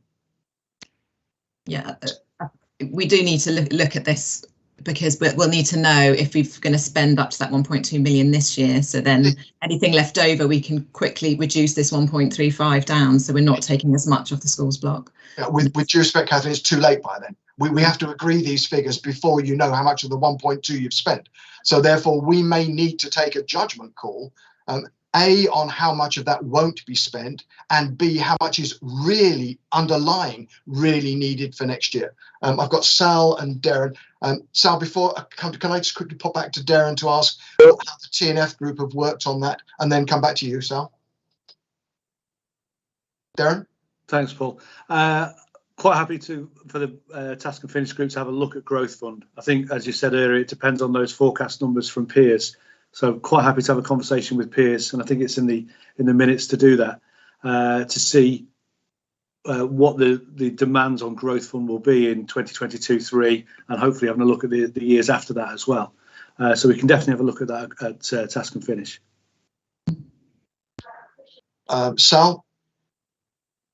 Yes, Chair. I think I was just going to come in and support what you're saying, that actually this is going to be a judgment call of Forum in terms of setting these budgets. The predictions that we can make, as peers explained earlier, always come with a very significant health warning. And what we have seen certainly in this year, there are things that have happened that have impacted our growth fund spend that we could not have foreseen, 12 months previous to that. Hence why I think what's being put forward is a fairly conservative figure in terms of making sure that there is enough identified should we see that continual increase in growth. But of course, it's not definitive. So the detail that peers will have supplied is not a definitive picture. It is a forecast and a prediction. So one of the things that Schools Forum needs to do is balance out the nature of where we feel or how robust those predictions may or may not be. And therefore, if the Task and Finish group want to do some further work around the growth to give that sense of confidence, I think that would be welcomed. Yeah, I'm surprised you think, forgive me, but well, I don't understand the basis, and I don't think we've seen anything here of the basis to suggest that 1.35 million is a good number. In fact, the opposite. We've seen the 1.2 million has got 30% of it is a reserve. We're halfway through the year and we don't know what we're spending. So forgive me, I have very little confidence in the 1.2 million. And even less confidence in the 1.35 million for next year. And whatever number we allocate here is less money going to young people in 22, 23 to be educated.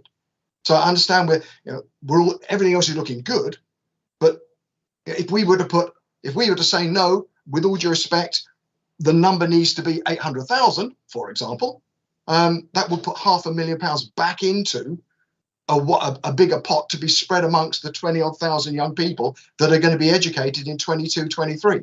And if we've got it wrong, and there are a lot of new young people coming in, then we would have an overspend on the schools block, which is not something we're unused to with the high needs block.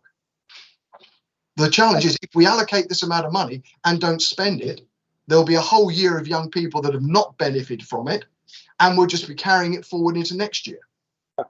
I absolutely appreciate exactly that point. I think one of the things that we're trying to also do is just be really, really prudent with our estimations, because again, we don't want to be in a position 12 months down the line where we're starting to see, pressures on the school block in the same way that we do have on high needs block. I think actually Task and Finish group working through this again to give us that confidence of the appropriate level of risk that we wish to take, I think is probably the right way forward. Okay, colleagues, can I ask whether others have a sort of and Darren, could you suggest how you chairing that TNF group are going to assess that, and what perhaps, I don't know, do you need to throw back, because by the time we next meet, December, you will have had to have taken a particular number into account in your calculations, and it'll be too late by then to go, actually, that sounds a bit much or too little. But it's come as a bit of a surprise to do it, Paul, but we'll certainly have a look at it. So thinking on my feet, so if we look at the new schools that have been opened and what the drawdown will be on those, I think Bowhunt, this is the last year of the Bowhunt Growth Fund, so there'll be 150,000 more next year available for Growth Fund. We need to look at the provision for particularly the Key Stage 2 places, Year 7, and particularly those Year 8 and Year 9 places. I think by December, peers might have a better idea about which schools have been able to take extra classes into 8, 9 and into Key Stage 2. And we can model each of those on what the drawdown will be for new primaries, additional primaries, new secondary, which we don't think there'll be any, and any additional secondary places. So we can put some provisional figures together quite simply, I think. I say simply. If we've got the numbers, we can do that. Okay, thank you. And I get that and I appreciate that. Thank you. I've got several colleagues with hands up. I'll come to you guys in a second. I think the issue is going to be the 342,000 we've got this year. What do we think, or what do you think, because it will be in your gift, for want of a better word, what's a reasonable reserve time? I get you can calculate the real number, and in this year the real number looks to be about £800,000 with a £350,000 reserve. In next year, let's assume you come up with a calculated number. What reserve do you think would be reasonable to put on top of that? And I mean, is it 50% of the total? Is it 300,000? Because we just think, I just feel that that's the area where there's going to be the greatest challenge. What is that unallocated unknown number? So before you answer, can I ask Ben? You've got your hand up. Brian, you've got yours, and then Sal, I'll come back to you. Ben? Yeah, this is just for clarity for the notes, really, because this has been a thorny issue in the past, but Bowhunt hasn't been receiving any growth funding for the last 2 years since we've been full. So I wouldn't want anyone to think that we were. Okay, thank you very much for the clarification. You haven't got 150 grand you could give back, have you? Brian? No comment. Brian? Sorry, I had to laugh at. The thing is, in this the admissions task and finish group, we know that year 4, 5, 6, 8, and 9 there are places running out, and there's an issue there. So we do know some figures. So surely Pierce must be able to work out with Catherine that some idea of funding. Because I agree, we can't just keep putting our finger in the sky and just thinking we need that much, because that's what got us into trouble with the SEND. We can't go back through that with admissions as well and the Growth Fund. Thank you, Brian. Sal? Sorry, Chair, I'd taken my hand down. Oh, okay. Lynn? Thanks, Paul. It was just to say, so obviously Pierce has a set of working assumptions behind the figure that he's provided us. What we've suggested is that Darren, exactly as you've said, and with the task and finish group support, we have a dedicated session on the Growth Fund with yourselves that Pierce can take you through the assumptions, both looking at this year and that additional contingency and reserve, and work through that in a bit more detail, picking up on Pierce's discussion today. Take you through the first set of assumptions that arrived at that 1.35 million. And I think, Brian, where we can cross-check with discussions that are happening elsewhere in that wider information to really bring as robust a lens as possible on it, it might be worth that, setting that session up for Pierce to take you through where we are now and what his thinking is, to then think about how can the collective knowledge and brain power of the group sort of sense check that, pull those assumptions apart, and how we develop that a bit further. And like you say, Paul, I think that ultimate judgment call about what is a reasonable, is it a percentage or is it a number of pupils type reserve that we hold going forward. It will always be caveated and we'll always have to make assumptions. I understand that, Lynn, but it took us 25 minutes to get out from Piers that this is 4 classes, 2 primary, 2 secondary, that equals the £300,000. So forgive me, I've spent. Are other colleagues in a similar position? Are we comfortable?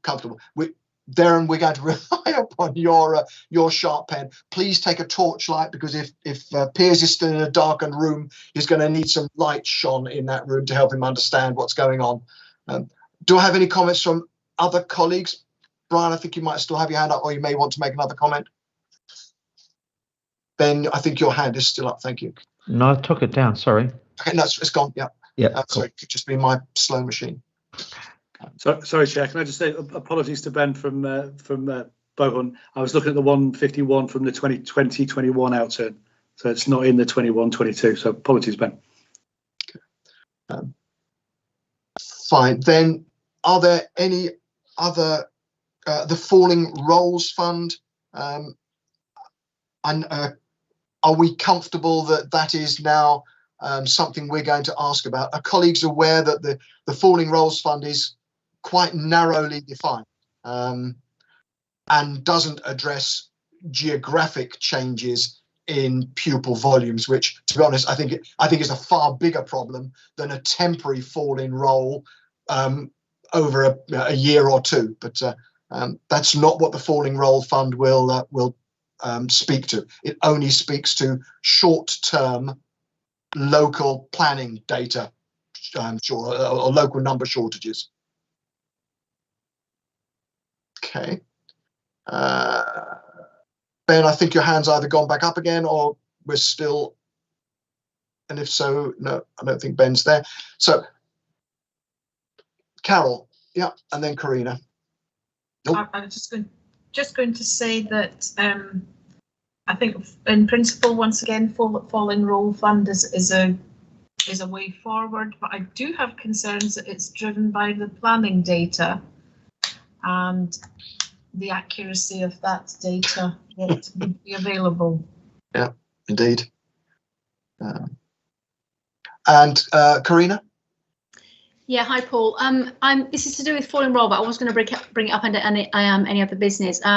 Two head teachers have contacted me and wanted this raised at forum that they, looking at their 3-year budget plans, are predicting significant deficit budgets in 3 years, upwards of 200k possibly, and are looking to some support from the local authority, but have been advised that they won't get that until they actually have a deficit budget. And I wondered if we should be looking more proactively going forward about supporting these schools before they actually hit that point. So it just links to the falling rolls and what you're saying. But I just think we should be supporting these schools now if they know they've looked at their 3-year budget and they know that's what's coming around the corner due to significant falling roll. And is that driven, Karina, by falling numbers in the school rather than escalating costs? Or do you Yes, it's due to, yeah, I think it's due to local falling roll. Yeah. Indeed. Okay. I would like to see the geographic falling roll issue as an issue that we talk about and address, as opposed to the Falling Roll Fund, which is quite narrowly defined and, as Carol pointed out, reliant upon information that, forgive me, peers, we have perhaps not as much confidence in as we should have. So perhaps, Luciana, we could add falling rolls and put geography after it, or some other terminology for as an agenda item for our next meeting. Carol, your hand is still up, but I'm not sure. Liz, you'd like to Liz? Yeah, it's just looking at falling roll, looking at birth rates, planning, because they thought there would be a lockdown baby boom, but actually they're saying that it's complete opposite. So it is about that 5-year planning from now, births that we know now, and looking at when that's coming to hit us. Yeah. Okay. Thank you. I noticed Shirley put in the chat that you've received no funding for the last 5 years for a falling roll. Yes. I don't know how we go backwards. I think it was just to note, as in Ben's, I don't want people to assume that because we've had a falling roll, we've got funding, we've had no funding across, so we've had to self-fund. Okay. Lynn, and then if we can pull this together. Lynn, have you got another comment, or is your hand still up from earlier? No, thanks, Paul. My point was covered, so thank you. Okay. Thank you. Are there any other questions, or can we briefly move on? And I'm very conscious that I've used far more time this week than of this month than we should do. Can we move on? If there are no more points, I've got Karina's hand up, Carol's hand up, and Ben's, which might be left over from previously. If the three of you got no, okay, there's no comments from those. Could we move on, Catherine, to the actual document that I think you would like to send out?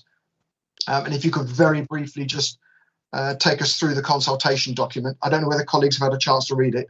It's detailed. Right, so yeah, so we're hoping to have the 5 sections covered in the consultation. First one is just literally on the principles. It'd be similar to the one that you would have seen last year. Last year we asked, should we be stepping towards the NFF? And the majority said yes, so that's what we've done. And this is like the last step towards getting towards the NFF. So the DfE actually did want schools to be pretty much mirroring the NFF in a couple of years' time. So I think it helps them with their agenda of getting us all on an NFF if we do it for them first. And it'd be less of a shock to our schools as well as we're working towards their rates. So that's just this question. The first bit of the consultation is just saying, shall we carry on doing what we were doing and get towards the NFF? That's the majority of that question, really. It's not on the screen if you think it is. Oh, sorry. Just in case. Thanks, Carol. Oh dear, thank you very much. Let me share that. Now I'm right. I'm going to be completely out of the way now. Okay. Might I suggest that whilst the whole document reads very well, I have to read an awful lot before I actually get to the questions. I wonder if a lot of this information could go in an appendix and be referenced rather than be ahead of the questions.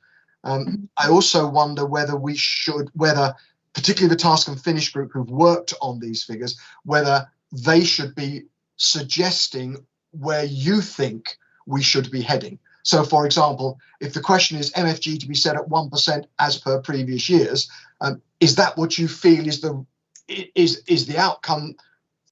Because I'm not sure. If I answer no to that, what should it be set at? 0.5, 2, 1.5? So, so the question is accurate. If you were to get an answer of no, I'm not sure what you would then do. So I think you need to think about how somebody's going to answer the questions. The same with question 2. Currently, it's 1 point. Yeah, I appreciate you used the retain. So I think there might be some support we could give colleagues when they are looking at this without the expert knowledge that you would have, or the team would have had in getting there. I think, did Darren have his hand up? Did you want to say something, Darren? Yeah, Darren's got his hand up. Yeah. Darren? Still on mute? That's it. Sorry. Yeah, we can certainly have a look at the wording of that. I don't think that would take too much work. I think that'll be fine. MFG is actually one of the questions about it, because what tends to happen is we tend to get more money when we actually get the final allocation. That's right, isn't it, Catherine?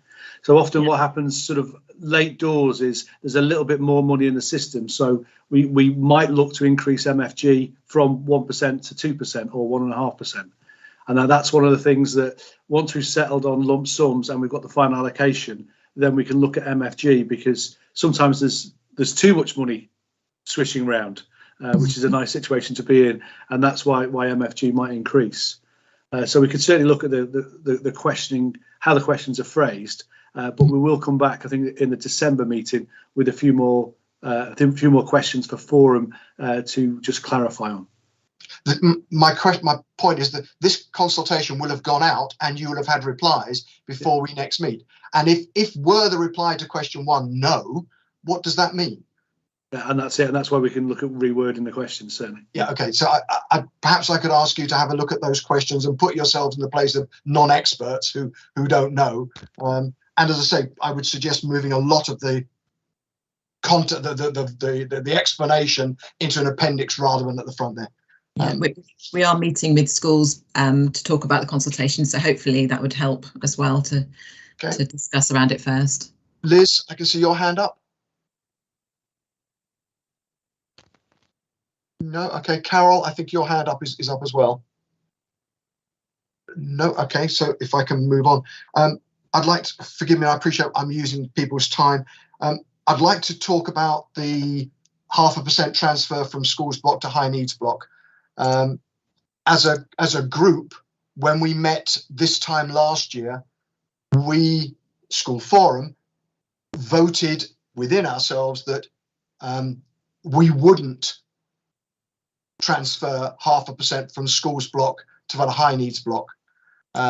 We then agreed that it would be more democratic to go out to the wider schools audience and ask schools, and schools came back and said, yes, we will transfer the 0.5% from schools block to high needs block.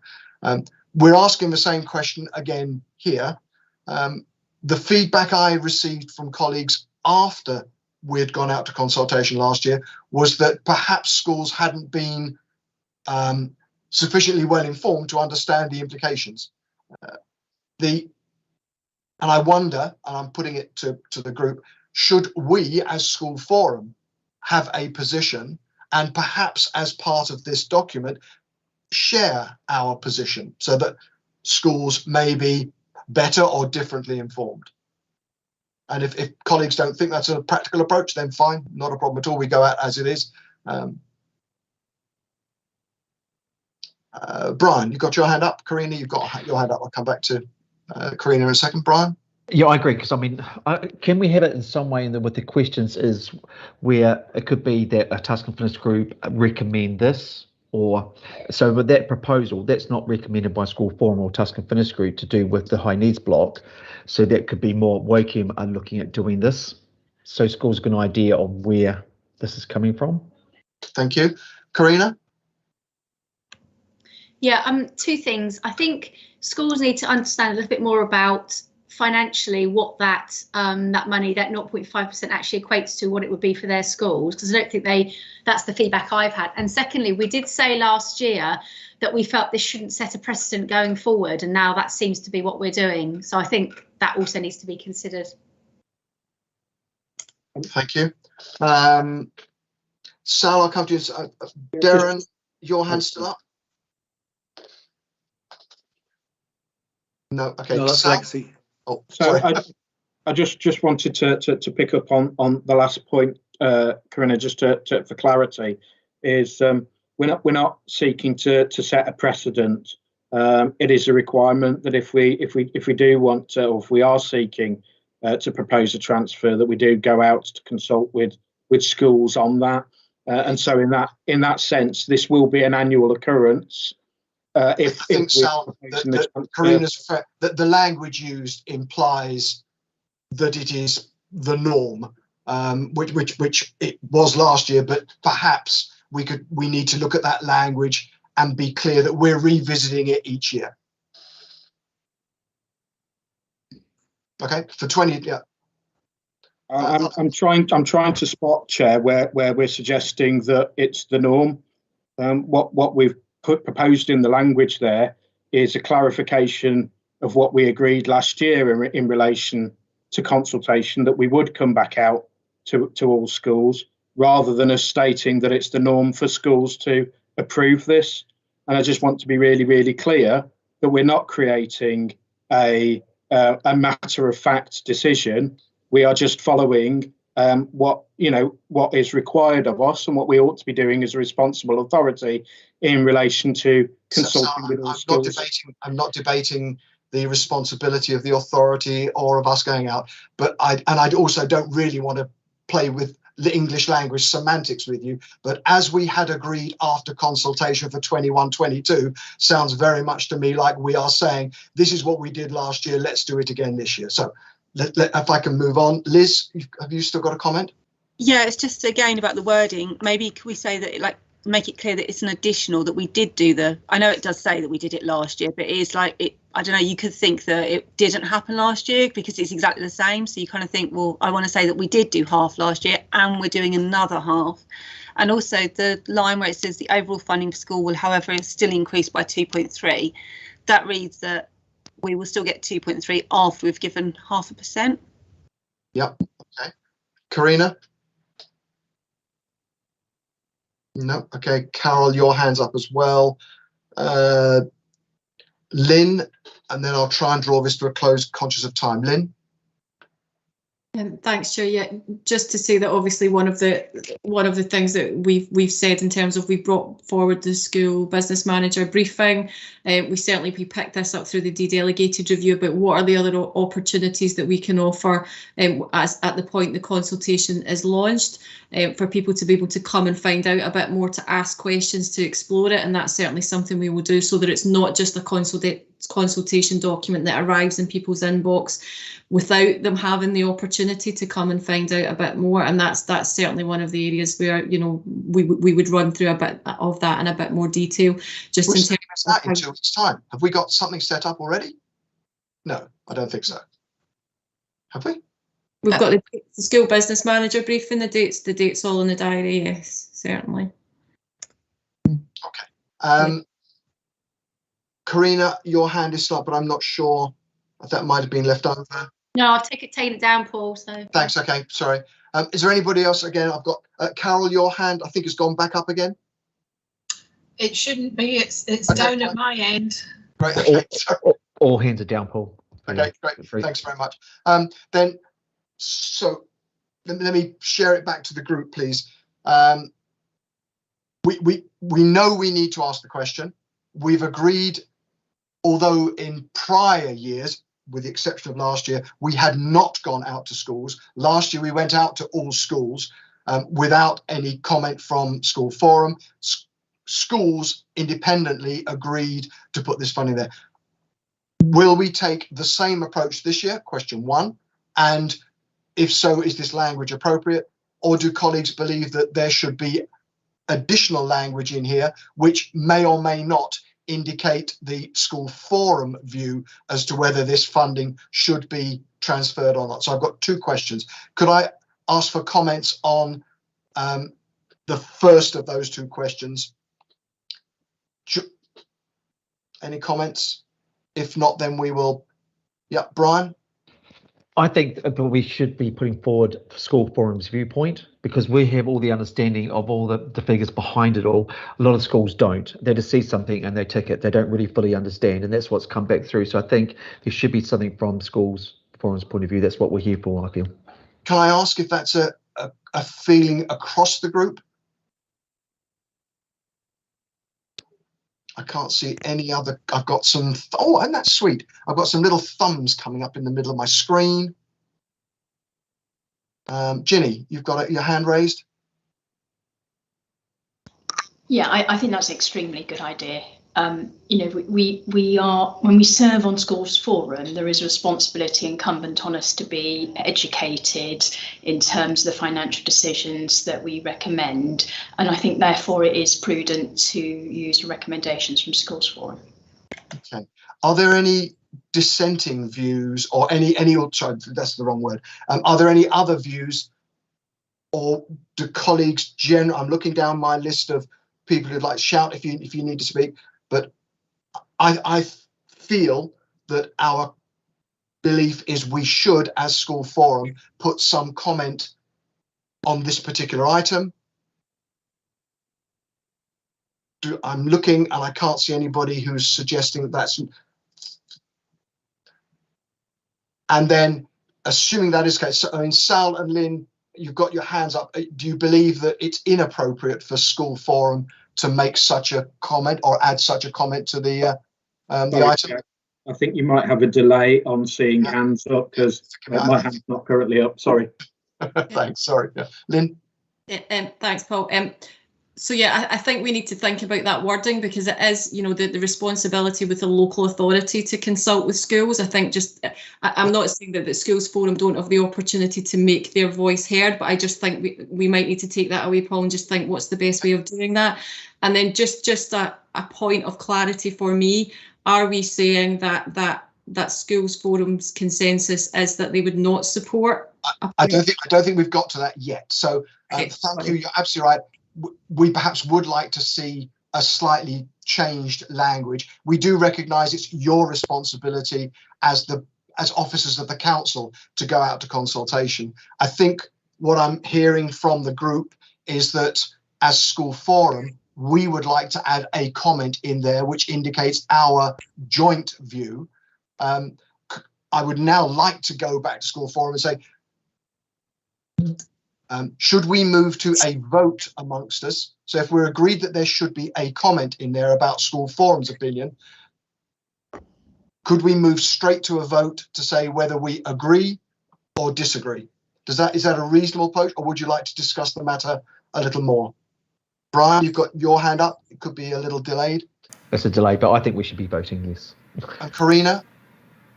I think we should be voting, Paul, but I'd like to understand a little bit more about what that 0.5% actually equates to. It's £600,000. Okay. Yeah. Okay, that's fine. Yep. Thanks, Paul. And I'm guessing divided. I mean, it's not as simple as dividing it by the number of schools, but we're talking what, £10,000, £15,000 a school, something like that. I mean, it's of that order. I'm guessing. Okay. Liz, I've got your hand up, but again, it could be delayed. Yeah, it's delayed. Okay, I apologise. Then forgive me for cutting things short. Could we go to a vote, please? And the vote that I would like you to vote upon is that whether school there will be a line inserted in the language in here. The language has yet to be reformulated, and that line would say School Forum either supports the transfer of 0.5% to schools to the high needs block, or Schools Forum does not support it. So could I ask all of those who believe School Forum should say that they do support the transfer of the 0.5% from schools block to high needs block? Could you please show me with raising your yellow hand on the screen?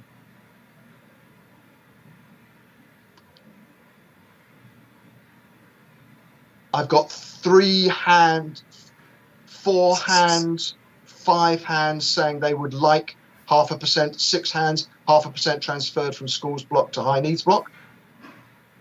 1, 2, 3, 4, 5, 6. And could I ask all of those, please, voting for not transferring 0.5% from schools block to high needs block?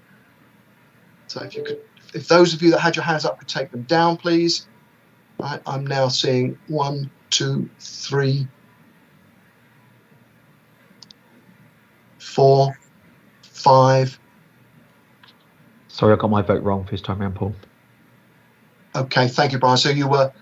So I need to drop the 5 down to 6 for those who were who would have wanted to transfer the money, and I've now got 1, 2, 3, 4, 5, 6, 7, 8, 8 who would like to state that the 0.5% should not be transferred.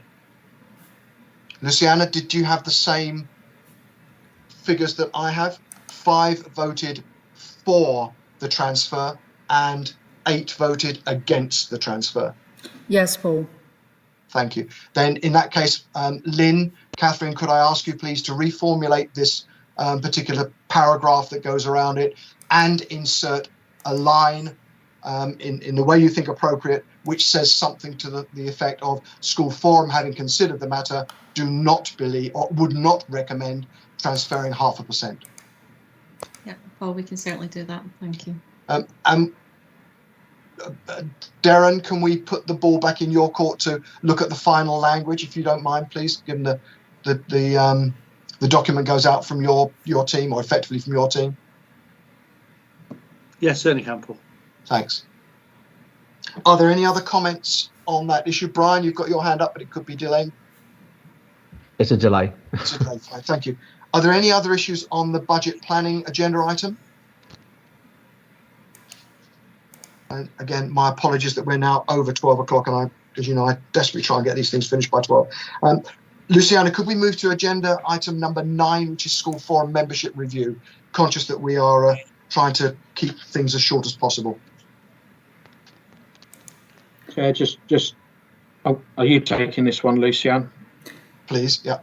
I'm happy if you want to lead, Sal. No, happy for you to do so. That's fine.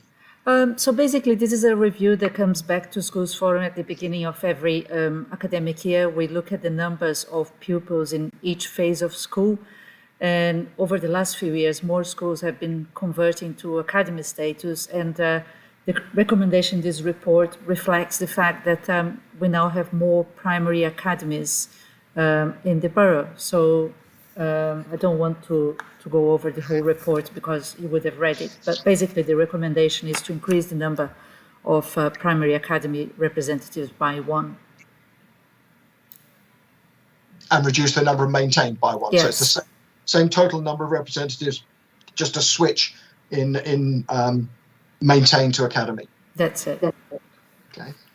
Can I ask if there are any questions to Luciana or to Sal?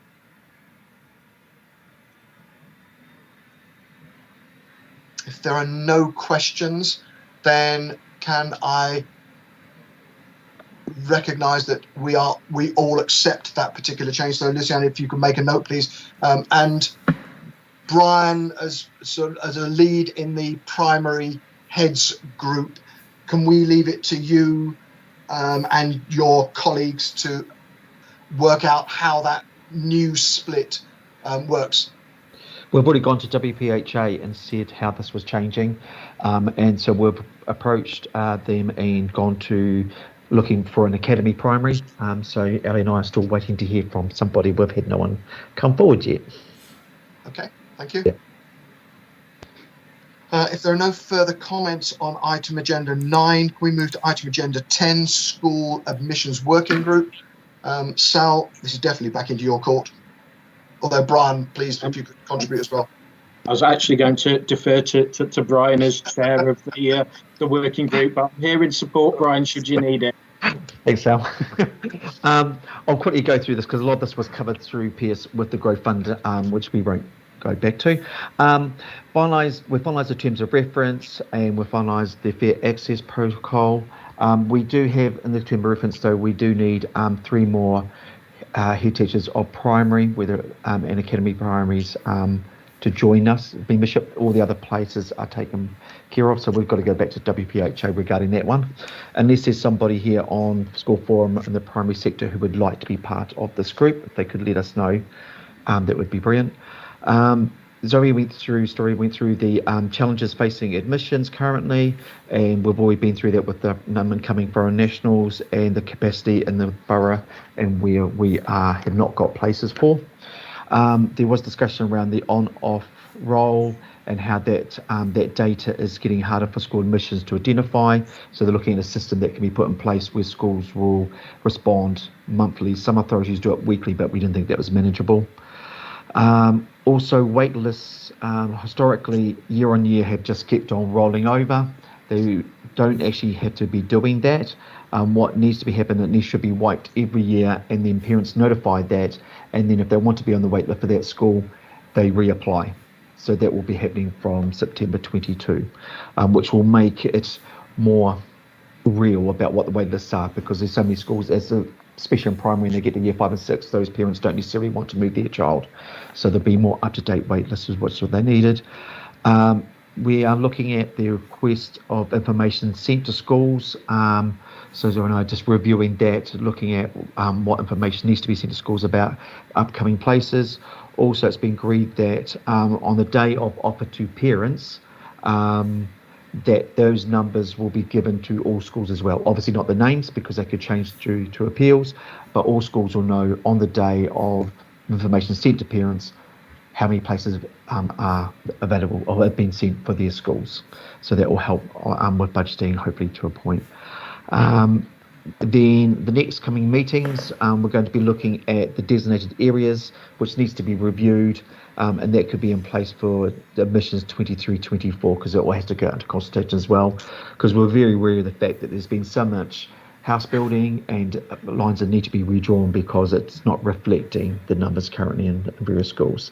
So that's something that we are going to be looking at in the next meeting as well. And I think that's everything there, unless there's anything else you want to add, Sal? Yeah, I think you've covered it wonderfully, Brian. Thank you. Thank you, Brian. That was excellent. This is like sounds like you've achieved quite a bit or at least clarified quite a lot in a relatively short period of time. Yeah. Any questions for Brian? I can't see any hands going up. Thank you for that. And I'll repeat Brian's request. If there is a primary head out there who could spare the time to what I think is going to be a very important group over the next couple of years, please put yourselves forward. Okay. I would like us to note a couple of items. The terms of reference for this admissions group, was it called School Admissions Working Group, have changed, and the group now has political representation on it, which is a change from the terms that we discussed back in July, and I think initially possibly in April time. I believe each of the political parties within the council have been invited to propose a member of the committee.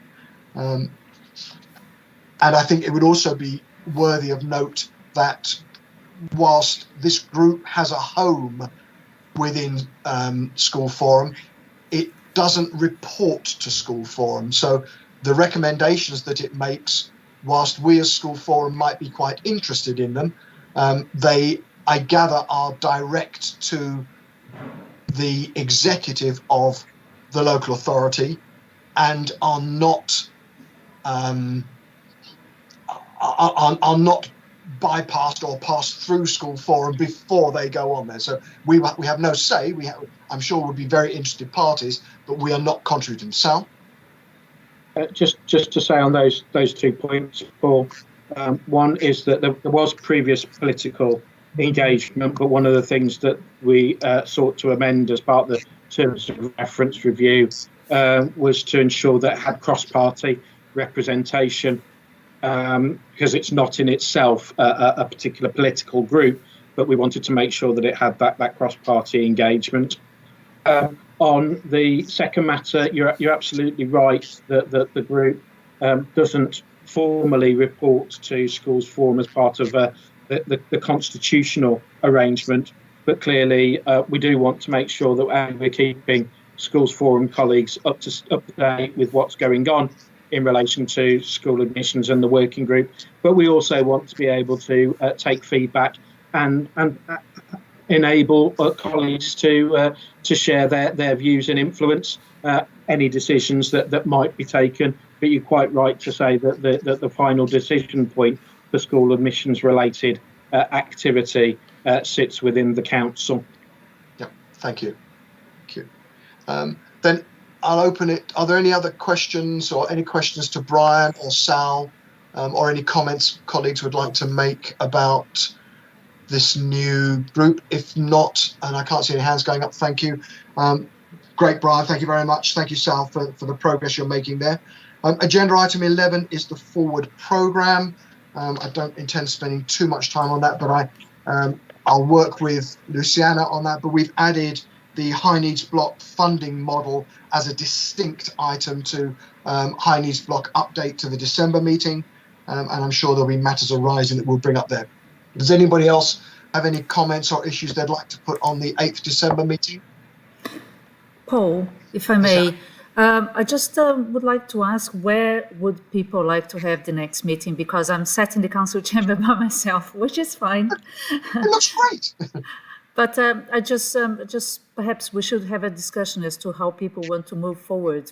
Do we carry on just on Teams? Do we want to have a hybrid approach? I'm always going to have to come to the council, so it doesn't matter to me personally, but it's what people would prefer to do.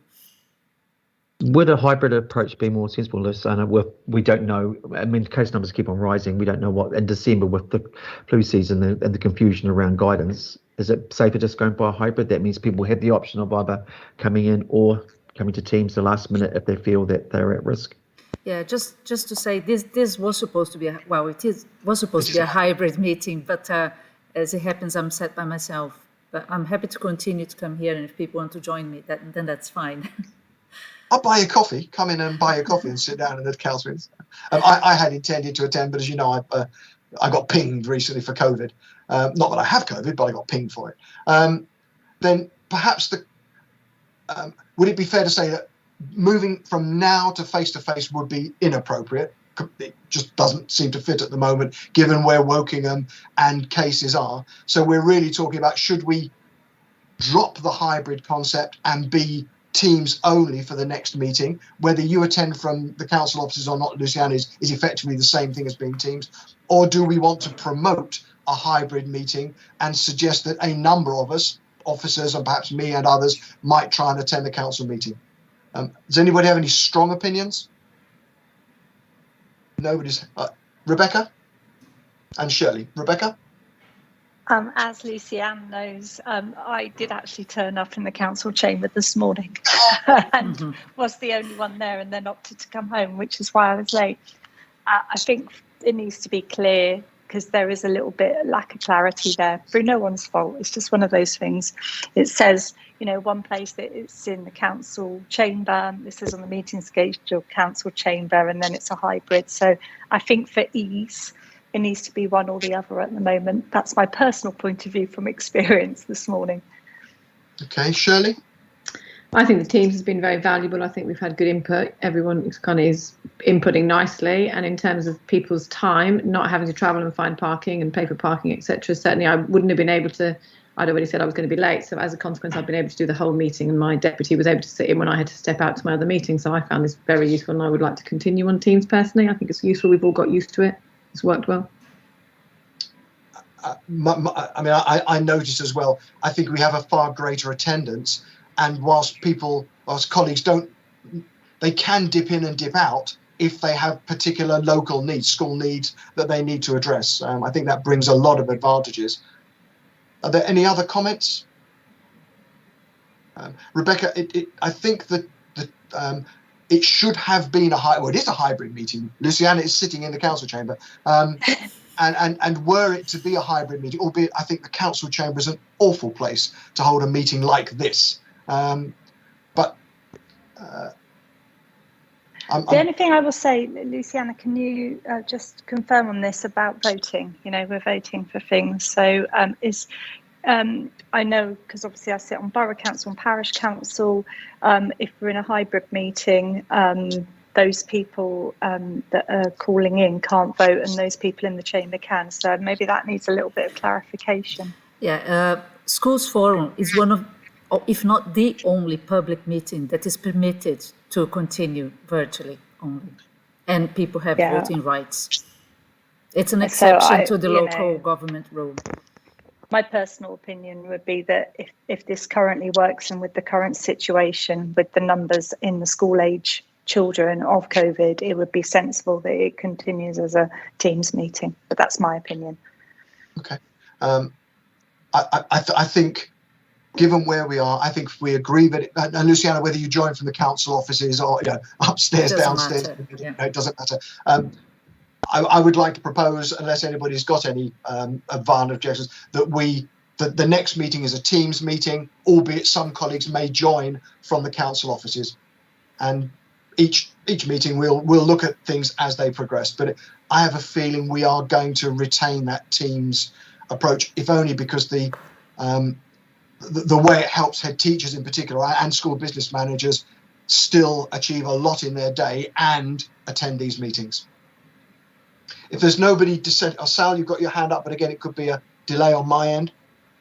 Sorry, I think that's a delay, Paul. Sorry. Fine. If there's nothing further on the forward programme, and we're agreed that the next meeting will be a Teams meeting, if I can move on to AOB. If I can, I'm going to run down my list. Ben, have you got anything you'd like to add? Nothing from me, Paul. Brian? No, nothing from me, Paul. Thanks. Chris? No, thank you, Brian. Carol? I just wanted to raise one, comment to be noted that the National Funding Formula Consultation has a different calculation for growth funding for maintained schools and academies, more favourable for academies. Is this something that we're expecting to be happening moving forwards? That was all I wanted to say. I was certainly not aware of that, and that comes as quite a surprise.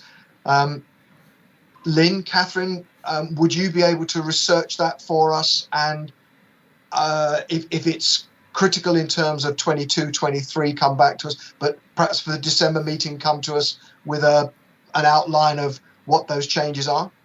Yeah, certainly, Paul. I'm stunned that it favours academies more than maintain. That seems, wow. But okay. Thank you, Carol. Thank you for spot. Where did you spot that? It was in the National Funding Formula Consultation that on the moving to the hard formula that had to be in at the end of September. Oh, well done. That particular document must be underneath my current bedtime book. I haven't got to that yet. I'm sure I will. But, thank you. So, Lynn, Catherine, if you could come back to us in December, or more urgently if you need to be, but just help us understand that.